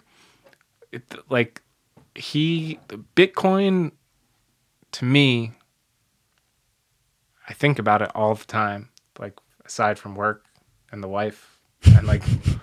Well, thank God she's in there. Yeah. Hey. Like it's to me like the way that I think about it now. It's like a modern abolitionist like movement, because if you think of the way, if we go back to like that top down structure, like we're a bunch of tax cattle. Like people don't like they don't fucking care about like anything beyond their revenue. No, self-interested. And it's like they just don't care. Like it just doesn't add up. And like I want people like, you follow me on Instagram, like I fucking shit post, like just low key. I'm gonna do a shameless plug right now. I fucking hate Instagram stories. Let me put that out there. I do them because I have to. I don't even watch my own Instagram stories. I miss Snap stories because no one tried too fucking hard. Yeah, So- nobody cared. Oh my God. Snap stories are still great. Now no one posts them, so I miss those things. Shout out to the OG stories. Instagram stories are generally annoying. I generally click through them. Your stories are fucking hilarious. Even like if it's something like I don't totally agree with, you just spit flames of meme culture that is unparalleled. Thank you. Unparalleled. So as far as if you want a great Instagram follow for the stories, I don't even know if you fucking post. For the stories, Super Chasky? Is that Yeah. it? Yeah. Yeah, I'll put the link in the description, but continue. Go ahead. No, it's just like meant to like make you like, don't you feel like there's like a lack of thinking? That's like what I feel. That's like what I feel lately. Like Yeah. I look around and I feel like I'm an idiocracy. It's just like, what is everyone thinking? They're not. Yeah, that's a problem. They're not thinking for themselves. They're not. People don't question anything. And like, don't get me wrong. I think people that over question fucking everything are annoying. Don't get me wrong. I do. Could be But me. I would rather Yeah. have that than people who are just trained to the cattle. I think you used that term earlier. But there was, I know you follow Laszlo Okung on Twitter. He's He's the GOAT, man. What a guy. Oh my God. Can you get him on here? That would be like your magnum opus. I would never pay to have someone on here, but if hypothetically I were going to pay to have someone on here, I'd throw that guy a fucking Satoshi or stack some sats for him to sit across from me. Laszlo Okung, who is like legit all-pro lineman, won a Super Bowl in the NFL, still in the NFL, still a very good player. Richest player in the NFL. Richest player in the NFL because he's half paid in Bitcoin. Laszlo Okung never tweets about football. It's great. Nah. He tweets all about, like, he tweets a lot about Bitcoin because he's been into it he's like an OG, been into it for a long time. He tweets all about critical thinking. And he posted a video that was lifted from TikTok, I'm pretty sure. Maybe this is like a month ago, something like that. I don't know if you saw this. But it was hilarious, but also scary because some dude just lined up outside some store in some city, like a Wawa or something, and took out a lint roller. He took out a fucking lint roller, and I'm gonna put the video in the corner right now so people can, if they're watching right now, they can see this while I'm talking it through. Takes out a lint roller and stops people at the door and starts telling them to put their arms out and wand them with a lint roller. And all these people who are from every generation and walk of life, without asking a question, stop, hold out their arms, allow the lint roller to go around them, and then proceed to go in the store as he waves them in. And you're watching this right now, mind blown. And what Laszlo Okung said is, we have created a society where no one even stops to fucking ask a question of like, is this even halfway legitimate? And like, again, and no disrespect to Russell on this, the questions he's asking on some things, some of them are brilliant. Some questions he asks should be like a bare minimum. But he is special in modern day society. because people aren't asking them, which should tell you everything you need to know about where we stand. It's some days I look up and I'm just like, what's the best way to put this? Some people that I think are incredibly intelligent that don't question the narrative, and it just it's maybe goes back to like that indoctrination video that we watched, but I find that scary. I find that to be troubling on like a deep level, in the sense that, you know, the people that have like censored or burned the books over the course of history, the people that have like grouped people over history, they're never the good guys. There's not one instance of them being the good guys. And I feel like that's kind of where we're at. And it's like it troubles me deeply. And glad that there's like Bitcoin and other like open source software as an outlet. But, you know, I feel like we're at like a real inflection point. Like it's a fucking wild time. I want to take this to finally actually go into that libertarianism point. Sure. Because I agree with you. No matter what, I don't care what you think. I don't care where you are on the political spectrum. I don't care whether you believe or disbelieve in Bitcoin. We are at a critical inflection point. And if we wanted to do a 30-minute back and forth right now explaining the concept of the fourth turning, we could. I'm not going to do that. But go read that book. Great book. Great book. History repeats in these cycles, to really dumb it down. And the reason I'm bringing up the libertarianism right now is because I look at Bitcoin, and that religious concept we talk about emanates from, to overgeneralize, a type of individual who buys into Bitcoin. It's not everyone like this, but someone who would match your standard a little bit is someone who believes in personal freedoms, which, you know, I think everyone should believe in that in a way, right? And someone who believes in personal responsibility, which starts to get into some arguments, but, you know, in fairness, it's like, well, it's up to you, right? And then it all comes back to this wide-ranging concept of libertarianism. Now, libertarianism has been, you know, the Gary Johnson, what the hell was her name, who was just on the... Oh my God, I already forgot, which is bad. Andrea. I don't even think that was it. It wasn't even Andrea. She wasn't very good. She wasn't great. But anyway, it's been this wide-ranging thing to where you can have like some person who's like, not that she was in it, but almost like a Jill Stein type, to like a Rand Paul, who's literally like a Republican in Senate, right? Like more of an establishment type. So it's like, well, to say nothing of his dad, like, how do you have that? How do you define it? Bitcoin to me has been the first community to put a little bit more of a centralized belief system on it. Because the Bitcoin community, and you've hit on this theme, and I think you realize you have throughout everything you've said, the Bitcoin community wants to take the thing at the top of the pyramid, money, and translate it to the individual and detract from institutions running life, be it government, be it big banks, be it big corporations, lobbyists, whatever. All the same. Yes, all the same, exactly. All these groupthink systems, and take it down to the individual takes power, that they've created that religion out of it, and they've also created a political movement. Because we have seen, and I'm absolutely included in this, and there's a lot of people who have different political beliefs than me included in this, we've seen a lot of people in society become completely disinterested in the political options we have. And it doesn't mean that they're a libertarian. No. It doesn't mean that they're a liberal, a conservative. It just means they're like, fuck these people, right? And so Bitcoin has taken up the mantle in the rhetoric of it online, which Twitter is the best spot for it. It is. Of, fuck you, we're taking back the system. Now, you're a guy who I think has been an incredible spokesman for that mindset. And it doesn't mean I agree with every single thing you say, but in concept, I agree with most of the things you say. My question is, do you think we can live in a world where fairly, and Bitcoin's just the best example of this, where fairly the individual is responsible for absolutely everything with no backstop?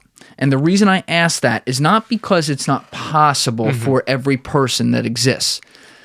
I wonder whether it's possible for every person at the same time that exists, because there are different environments that cause different people, that cause different problems, that cause different potential fucking, to overgeneralize, sob story scenarios. Sure. So my question back to you would be like, do you want that as fucking Biden's healthcare plan, or do you want like a sound money standard where everyone's trading on Bitcoin and we're hyper localized and people can... Can you define that? Can you like paint how that looks?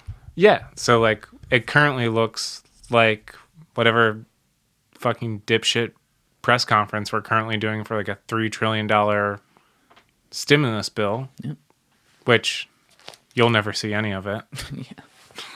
Yeah. You'll get maybe $1,500 while the house that you've been eyeing up goes up $50,000. Inflation. Yeah. Doesn't exist. No, I think there should be a backstop. I guess I'm just of the mindset that like the free market can always do it. So like, let's say, where are we at? Mullica Hill? Mm-hmm. There's a Mullica Hill association. And we're all making X amount in Bitcoin. We put 10% into like a fund. And if there's, problems or, somebody needs medical care, like let the free market decide what insurance premium should be or like what the treasury should look like versus having like state mandated taxes based off of income brackets, which is like, I guess what I'm saying, let me rephrase that. There is a one-size-fits-all mentality from the federal government. Like, how can they know what 500 million people want across the country? And what I like about that point is that is one thing that's not a party problem. That has nothing to do with anything. Yeah, that is a government ideology problem. Like, how can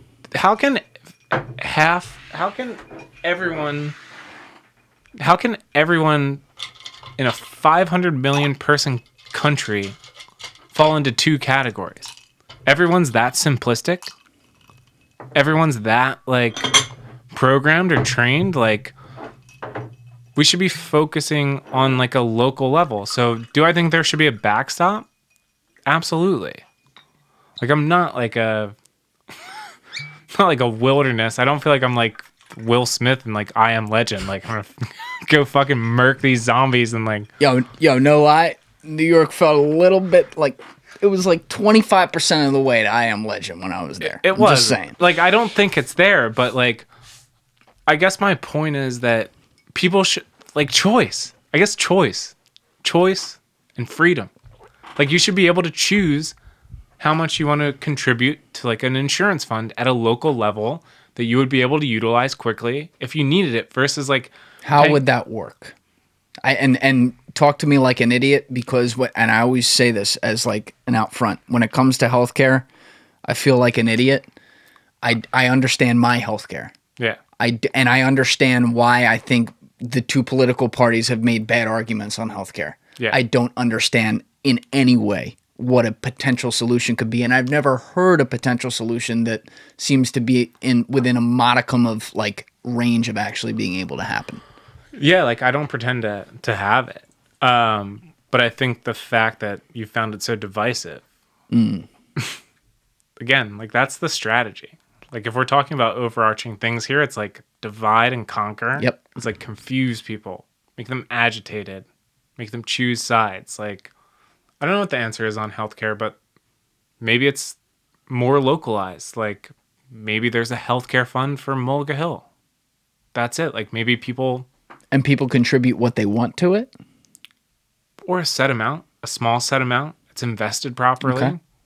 I don't have the answer, but paying like a high premium and then having the insurance company face fuck you when you actually need something is definitely not the answer.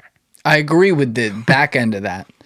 And I agree with the front end of like, yeah, no one wants to pay a high premium. And I think it's unfair. Like someone with a pre-existing condition, they can't even get it. They didn't ask for that. No. It's not their fault. And why should, like, I do agree, and I've heard this from both parties on like the, you know, and it's the typical political line, but I agree with the line itself. We don't want people dying in the streets. Right, exactly.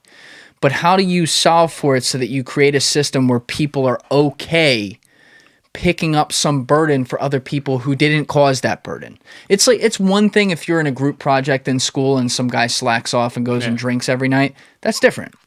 Somebody's has a pre-existing condition. That's not their fault. Yeah. And they also got to live with that pain and everything. And like, as a human being, if I can help them out with that in a small way and incentivize the system to want to help them out, I want to do that. Yeah.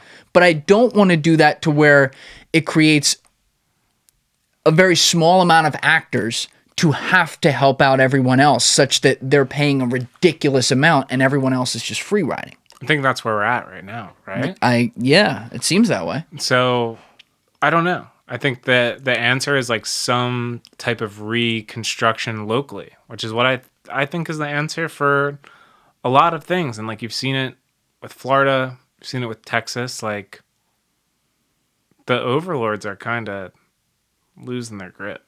Like there's people like flaring up. What do you mean? But you say Florida and Texas. They're examples of overlords not being too overlordy. I'm talking about like the federal overlords. Oh. Like the federal government. Like Texas and Florida have kind of been like, go kick rocks. Yeah. So maybe it's like a solution in that vein where like there's just more localized thinking. I think there's so many tools in terms of like connectivity, SaaS applications. Like we should be like massively, like COVID should have been a massive A/B test on like human reaction. Like it should have been boiled down to like municipalities or cities, towns, like underneath the county level. And like we should have let everyone handle it the way they thought was best, which is still how it's being handled in terms of like vaccines. Like you can get a vaccine somewhere, but you can't get it. You know what I mean? Yeah. So that's how it's handled anyway. We should have like crowdsourced it, A/B tested it. We could have learned so much. We could have pressure tested the system, strengthened it, but instead we waited for fucking Donnie to like come out like every Wednesday and tell us it was the greatest. Listen. We have it totally under control. I just want to go on record. Dr. Fauci back here. Great guy. Take a Tide Pod. We'll be good. It's like, dude. I missed the entertainment. The entertainment was great. It was A+. But I will say that during COVID, it was so cringy. It was bad. Like he was the only guy, by the way that he acted, who could make Fauci not look like a clown. Yeah, that's he bad. managed to do that. Yeah, for a time there, and then once he got silent, like, you know, then Fauci revealed himself as, you know, I'm not a Fauci guy, sorry people, but like, you know, it's like there was with Trump, like, forget politically, the unforced errors with him, are stunning, and not, you know what, fuck it, we'll go on this tangent. The thing that really bothers me about him, and I don't know what happens when you go to Washington, D.C., but the one thing you can't take from him when he went into office is that he was an outsider in that way. Yeah. Sure, he was a billionaire and all this shit. He was never accepted in those circles. Yeah. Talk to anyone who was in him, they're like, yeah, that fucking guy. Right? Which, when you're looking at it from like a candidate perspective, that's one thing that, forget his policies, again, forget that. That's one thing that you could be like, okay, all right, he's not completely in that court because he's not even accepted there. He couldn't be there if he wanted to. But he comes in with this whole drain the swamp thing. And to me, he walked out with his dick between his legs. Yeah. as the representation of the swamp. Like the ultimate example is the lack of the pardons that didn't happen at the end, which is simply pardons, right? It's individuals. It's not whatever, but like didn't pardon Snowden, didn't pardon Assange, didn't commute Ross, didn't do any of these things. And then also claim to want to do all these things that take away like the swamp of DC, like lobbying and stuff. And he repeals his own executive orders that said like, oh, if you worked in X offices in government, you can't be a lobbyist for X number of years. Repeals them on the way out because now his people were in there. And it's like, to me, if you're not like, I don't care where you stand politically. When he leaves office and you see that outsider just went in for 4 years and you see how he walked out, if you are not pissed off at the political system, regardless of party, if you're not pissed off at the federal system, to say nothing of the fact that you should have been pissed off at every failure of government in the COVID response, then you're not fucking watching. Yeah. You're not paying attention. No. That's a great point. Yeah, I don't have anything to add there. It's like, it's an unbelievable system that I'd like to end as quickly as possible. Do you think that Bitcoin and the quote unquote, and I'm labeling, I shouldn't be labeling this, but for the sake of argument, the libertarian concepts of Bitcoin, which on the level, regardless of whether I agree with libertarian concepts, and I don't agree with all of them in practice, but let's just say I agree with them when it comes to the general purpose of Bitcoin. Do you think that can be adopted in a system where we have liberals and conservatives? Yeah, like, I guess the libertarian angle, I actually think the libertarians are a bunch of fucking LARPing pussies at this point. What's a LARPing pussy? Live action role playing fucking puss tangs. Because like they don't back Bitcoin. They're attached to gold. They wanna like go through the political process. Like, we can vote. Like, that doesn't work. It doesn't work. And like, if you really understand Bitcoin and you're playing chess with these like establishment knuckleheads, the only way to win the game is to fucking flip the board over, stand up, and be like, I'm doing it a different way. Like, you can't win within the current parameters that they set. It is an unwinnable game. When people hear all these other coins, though, I want to bring this right into it because you've hit on altcoins like 6 times tonight, and it's an important topic because, and you and I have talked about that off air, but like we were both at one point years ago, like, oh, maybe XRP is the thing or whatever, right? Cross-border payments. What makes them a part of that system that you want to flip over the board on versus Bitcoin? And like, I know, and you and I know, and I think a lot of people listening to this conversation should at least know up front that Bitcoin is truly in the ether, right? Yeah. There's no human around it. That's the obvious point. Yeah. But then, okay, not to pick on XRP, but let's say XRP just has a company Ripple. Please do. Has a company Ripple behind it, right? Yeah. What makes them having any type of say over the flow of supply on Ripple a problem for the system of the people being able to take control? Just define that for people. You just did. They have a say over the supply. The flow of it. That's the problem. There should be no central oversight. It should be like a free and pure mechanism that you can either engage with or not. If anybody is identifiable in terms of policy or direction at like the protocol level, that is a security hole. Because you're, again, fucking with the state's seniorage on money production. They do not take that lightly. Like, if XRP somehow is the standard, like some of these fucking crackheads say online. Half of them are Saudi bots, by the way, but okay. Go ahead. What are they doing? They're just like punching away? Yeah. I mean, that's the free market, I guess. That's a great answer. True to form, by the way. Salute. would like to think that I'm cohesive in certain narratives, but like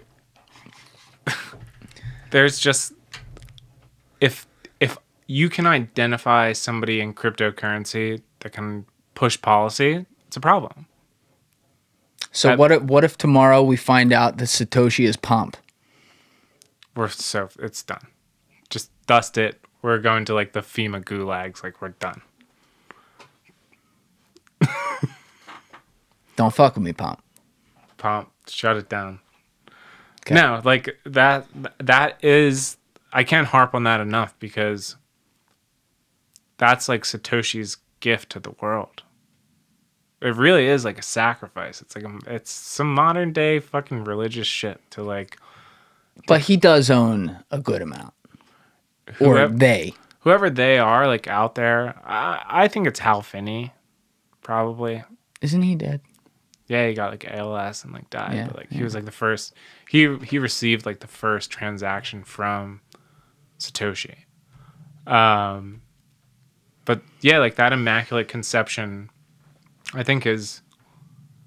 You can't recreate that in terms of him figuring out like the Byzantine generals problem, like the double spend, like who comes first, building off of like Nick Szabo. Can you explain the double spend real fast? That's important. Yeah. So basically like what the Bitcoin hashing algorithm is doing is solving a problem, basically like a mathematical problem. And it's making sure that all the transactions are legitimate and then basically like stamping them into a time chain after they're verified. So think about like an insect in amber, right? It's like In this, what? Like Jurassic Park shit. Like you know, I do not follow, like even in the slightest. and not even in the slightest. All right. So like if you're like an insect in amber, you know what I mean? No. What is an amber? Like I know fucking Amber Alert, like fucking Sally down the street's missing. No, like in Jurassic Park. Remember when they get the DNA out of the fucking... Dude, I remember the music from Jurassic Park and Chris Bosh running around fucking killing people. I'm sorry, go ahead. It gets condensed and it gets like pushed down and it gets crystallized like in rock. Like every transaction gets built upon. So you can't, to bring it back, once it is recorded, it cannot be fraudulently rescinded. Yeah, right. Okay. So it gets buried in amber. It's like the Jesus Christ. Can you? What is amber? I'm gonna pull it up. Jamie, pull that up. I've never heard of this unless it was a color or a missing person. Amber define. All right, Google, give me something. Yeah, see? Fossilized resin. No shit. Fucking learn something. I always thought amber was bluish too. It's like fucking piss yellow. No, it looks piss yellow. It looks like gold. It looks like Bitcoin. So, okay. Yo, shout out to the Holy Grail right there. But anyway, so go back to the fossilized like fucking Jeff Goldblum amber shit. You can't change it. Like it's just baked in. And so Double Spend says that right now in the legacy financial system, I could technically say that a transaction happened and then launder money on the back end and hypothetically find a way to outsmart the system to get away with it. You That's probably an extreme could. example. Whereas in Bitcoin, I can't do that. Yeah, because you have so much computing power, like honed in on the network, and like it's designed to snuff out fraud. So it's like designed to snuff out double spend. Like it's about keeping everything pure and straightforward and egalitarian. And like that's like the beautiful thing about it. Now, when did you, like we all saw well, not all of us, but a lot of us saw the bubble in the beginning of 2018. And I want to go through this because I can give my own background on that at some point, but I'm more concerned with yours because you've said that at least back then you at least were looking at some altcoins as well and thinking that they could be worth something, whether it's XRP, that's the most common example, but other ones too. what made that change minus the, oh, fuck, we just lost a ton of money in this market? And what made you suddenly be like, okay, this system of the Jurassic Park and the amber is much better than these other things? Minus, and also, because you've, in fairness to you, you've already defined, minus the fact that there are human beings attached to these other ones, which is important. But besides that, what else? I think I came like for the money, like everyone else. Mm-hmm. It's like a speculative bubble. Pull that in a little bit. Yeah, like I think I came for like the speculative bubble. Like made, high six figures with like an altcoin rush. I was like, Was it Tron? It was. No, come on, it wasn't Tron. It was. It was absolutely Tron. Come on, no. It was Tron. It was ICX. Oh God, I lost like fucking 4 G's on Tron. That was a lot for me back then. I made a lot of money. Oh, fuck you. Never really cashed it out. Justin's son, right there, buddy. Anyway, I love you, Justin. Fucking knucklehead. I love Justin because he at least pushes the space. I'll give him credit for that. But go ahead. So you made money on Justin? No, I never cashed it out. So. Oh. So I saw it go up, like in terms of Bitcoin value. Oh. Yikes. And then, that like 2018 dip. I think I woke up and like took a piss one day, and it went from like 6 figures to like 5, and I was like, holy shit. And I woke up and just, that's like a come to Jesus moment. Like what are you invested in? Like, what do you think? Like, what is your thought process? Like, that was like a fundamental like redirection of like what are you doing? Like what are you doing? And that's where like I realized I was like directionally correct, but not specified enough, and that was like the transition to Bitcoin. And when approximately was that? Like end of 2018 official? Because you already own Bitcoin. I know that, but yeah, going full. The question is here going full Bitcoin and full like that's the belief system. And until I get a great argument as to even something else that could possibly exist below it, that is the only thing I'm going to believe in. Yeah. So this is like 2018. Okay. Where like I started to figure out like Schelling points and like the Lindy effect and like how networks work, and I was like, okay, I'm here for the right reasons. I might have fucked up a little bit in terms of like execution, but there's still a simple standard that I can take part in. And I just went full Bitcoin. So you moved over all your assets from anything else you were in? Yeah, I mean, just for the record here, about 99% in Bitcoin. I have very little cash. Everything gets converted to Bitcoin. I like that because you're backing up the talk. I like that a lot. Yeah, like I'm not fucking around, dude. Yeah. Like every day, I'm trying to end the current system every day. I'm trying to do it actively. One of my favorite tweets of all time was, because you live in Philly, it was every day. I walk past Independence Hall and I bow, and then I walk past the Mint and I give a middle finger. I do. That's true.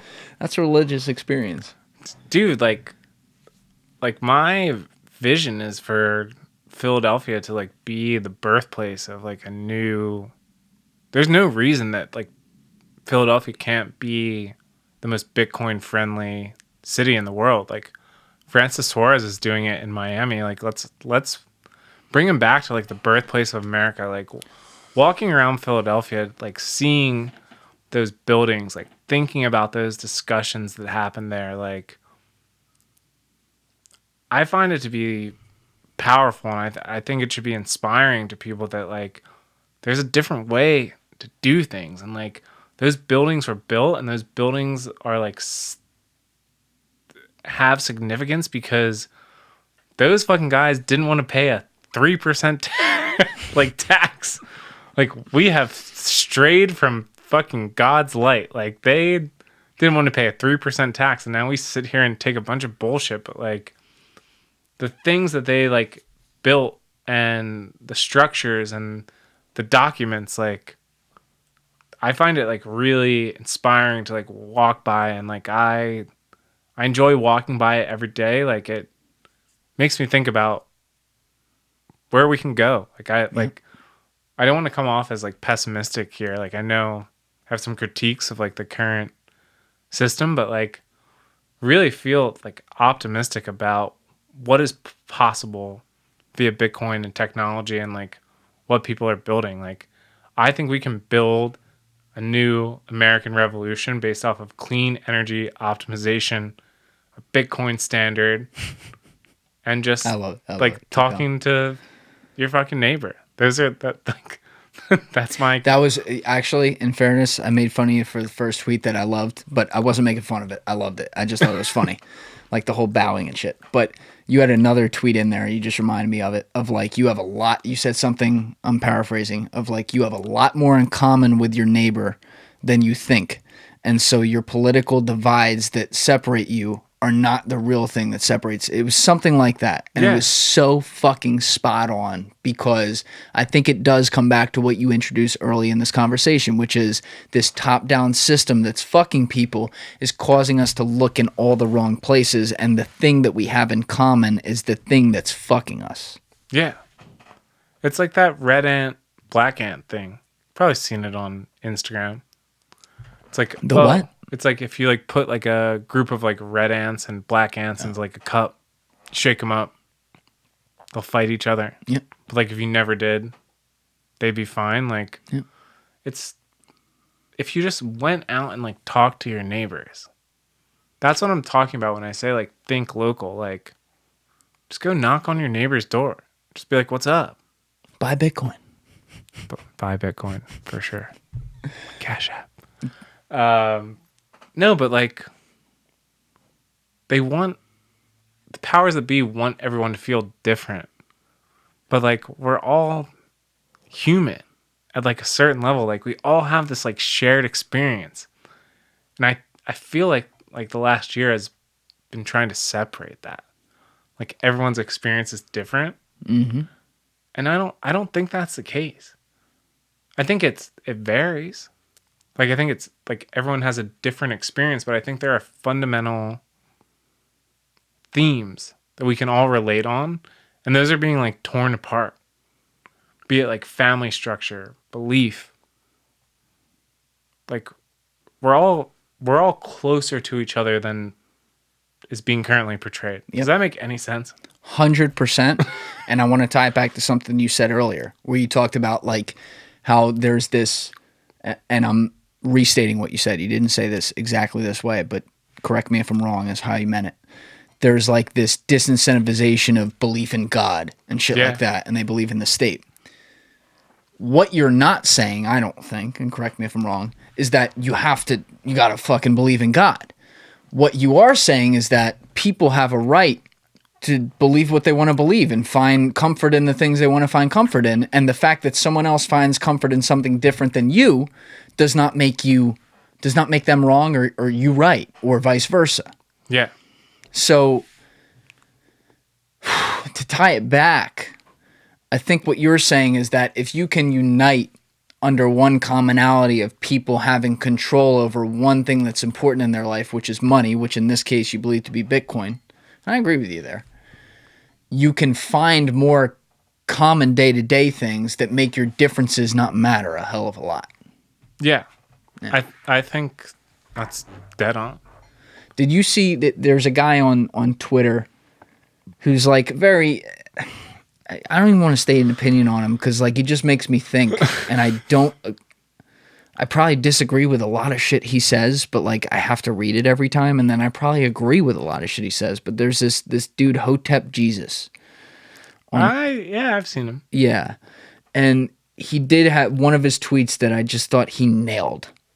It was a couple months ago, where he said the way to, and I'm paraphrasing, but the way to keep a class divide system in place is to divide the lower classes by certain political or identity beliefs and make them think they're enemies to distract them from fighting against the common enemy, which is the people who hold the power. Yeah. And I think that, and he didn't intend it this way, but on top of many other meta themes that touches that he's right about, in my opinion. He's 100% right. I think he is making an argument for Bitcoin more than anything else. I really did take that away. I mean, I guess if you haven't taken away the theme from this, everything's an argument for Bitcoin. But no, I think, look, he's kind of like a lightning rod on Twitter. But it's good that he is. Yeah. Like there's... Makes you think. Like even I'm risk averse. Even though I'm saying whatever. 99% in Bitcoin risk averse, baby. I love it. I mean, shouts out to Mia. Thanks for... I was going to say, does your wife approve of this?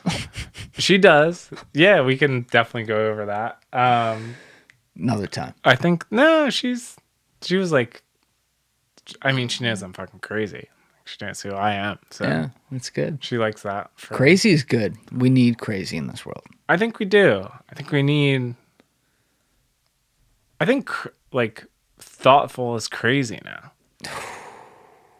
That's a quote. Like I'm going to use that. I will trademark you. Yeah. I'll trademark you. Thoughtful is crazy. I don't need, like, we should be constantly pushing the boundaries of everything. Like, I feel like that's my problem with like COVID more than anything like substantive in terms of people movement or anything. Like, I dislike the intellectual stagnation that's now accepted. Like, I just don't like that. That's a good way of putting it. It's like,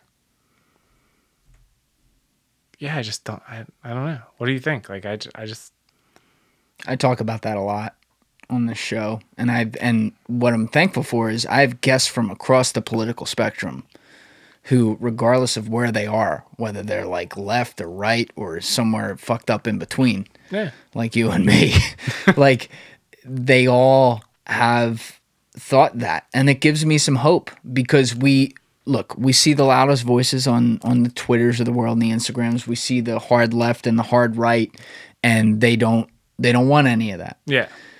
But there are a lot of people out there who could even be firmly on one side or the other who do want some of that. You know, and I always use these examples, and I will forever because they're great. But Terrence Jones and Mike Spear, who come from left and right ideologies respectively, they do want that. They like that conversation, and they prove it by coming in here and having a long form conversation. But a lot of people don't do that. And so, you know, like the two of them, I think in a room together as leaders would be great. They'd fucking piss each other off all day. But there's an extent to which they could be like, all right, yeah, I see it. I see it like that. Okay, all right, that's a fair argument. Let's meet halfway on this. And we don't have much of that. And so when I see systems like, hey, let's question the money, it does make me think, like, maybe that's a commonality we can find. Maybe that's something where people can say, you know what, I do get behind that belief. And that is where I run into issue with certain Bitcoiners being like pro-censorship and shit. I think stuff like that is counterintuitive. I think they miss the concept of who's being pro-censorship. Do I need to say it? Yeah, definitely. Who runs the platform? We're fucking big. And I'm, you know what? Who, Jack? Yeah. With Jack, and I've said this on the record. I think he's a hostage. I agree. I've said this on the record. I don't think Jack is calling the shots. I think he's a woke idol and a hostage. Because I actually disagree with the first part, but go ahead. Yeah, let me rephrase that. Putting the block clock behind his right shoulder for a congressional hearing, I think he's held hostage by the board. Agreed. I think it's more than that, but I agree. What do you think it's about? I think it's a man in a black hat. I do. And I don't give a fuck if people say tinfoil hat. If you don't consider the fact that there is crazy shit out there beyond your control and institutionalized systems that have a certain way of going, which I accept to some degree, which, by the way, some people will now say, like, fuck you for doing that. I don't give a shit, whatever. If you don't think, though, that that can go to potentially evil spots and force people to do things uncharacteristically of who they are, you're out of your fucking mind. Yeah, and he has never struck me. I look at actions. His actions in the past have never struck me as a pro-censorship guy. And yet everything that's happened in the last 6 months, even if like some things that he was censoring I disagree with, which frankly I disagree with pretty much all of it. Yeah. It doesn't make it right because I believe in the slippery slope, and the slippery slope is fucking terrifying. I mean, we're down it. We're down it. Yeah. We're down the slippery slope.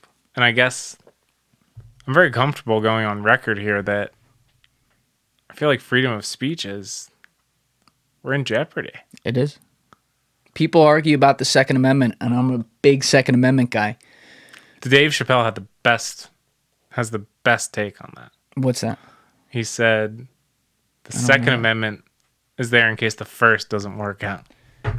I've heard that. I didn't know that was him that invented that, but that's great. I mean, he's a fucking genius. So. But I will come back and say it might be right, and for all the right reasons it might be wrong, because with all due respect to the Second Amendment, which I do agree with him, does protect the first, I feel like we've jumped the shark here and gone to that first. And if we lose the first, the Second Amendment almost doesn't matter. I'm concerned about the First Amendment. Yeah. You and I share that. I'm like deeply concerned. All right. I'm not going to touch that because we got to wrap up. This has been awesome. We're going to do this again. Jeez. The takeout is downstairs. I'm sure it's been there for a while. Let's eat it. We went through a full Bladen boy. It was good. It was good. I've never had this. It was great. We went through a full one of those. We talked about life, Bitcoin, and the pursuit of happiness. That's how it should be. Thanks for having me, dude. Dude, pleasure. We didn't even get to what you do, which is some wild shit. So hold off. Don't say anything. We'll come back. He'll be in here in a few months. But Matt Kemenosh, thank you, brother. Dude, thanks, Julian. Good to see you. Everybody else, give it a thought. Get back to me. Peace.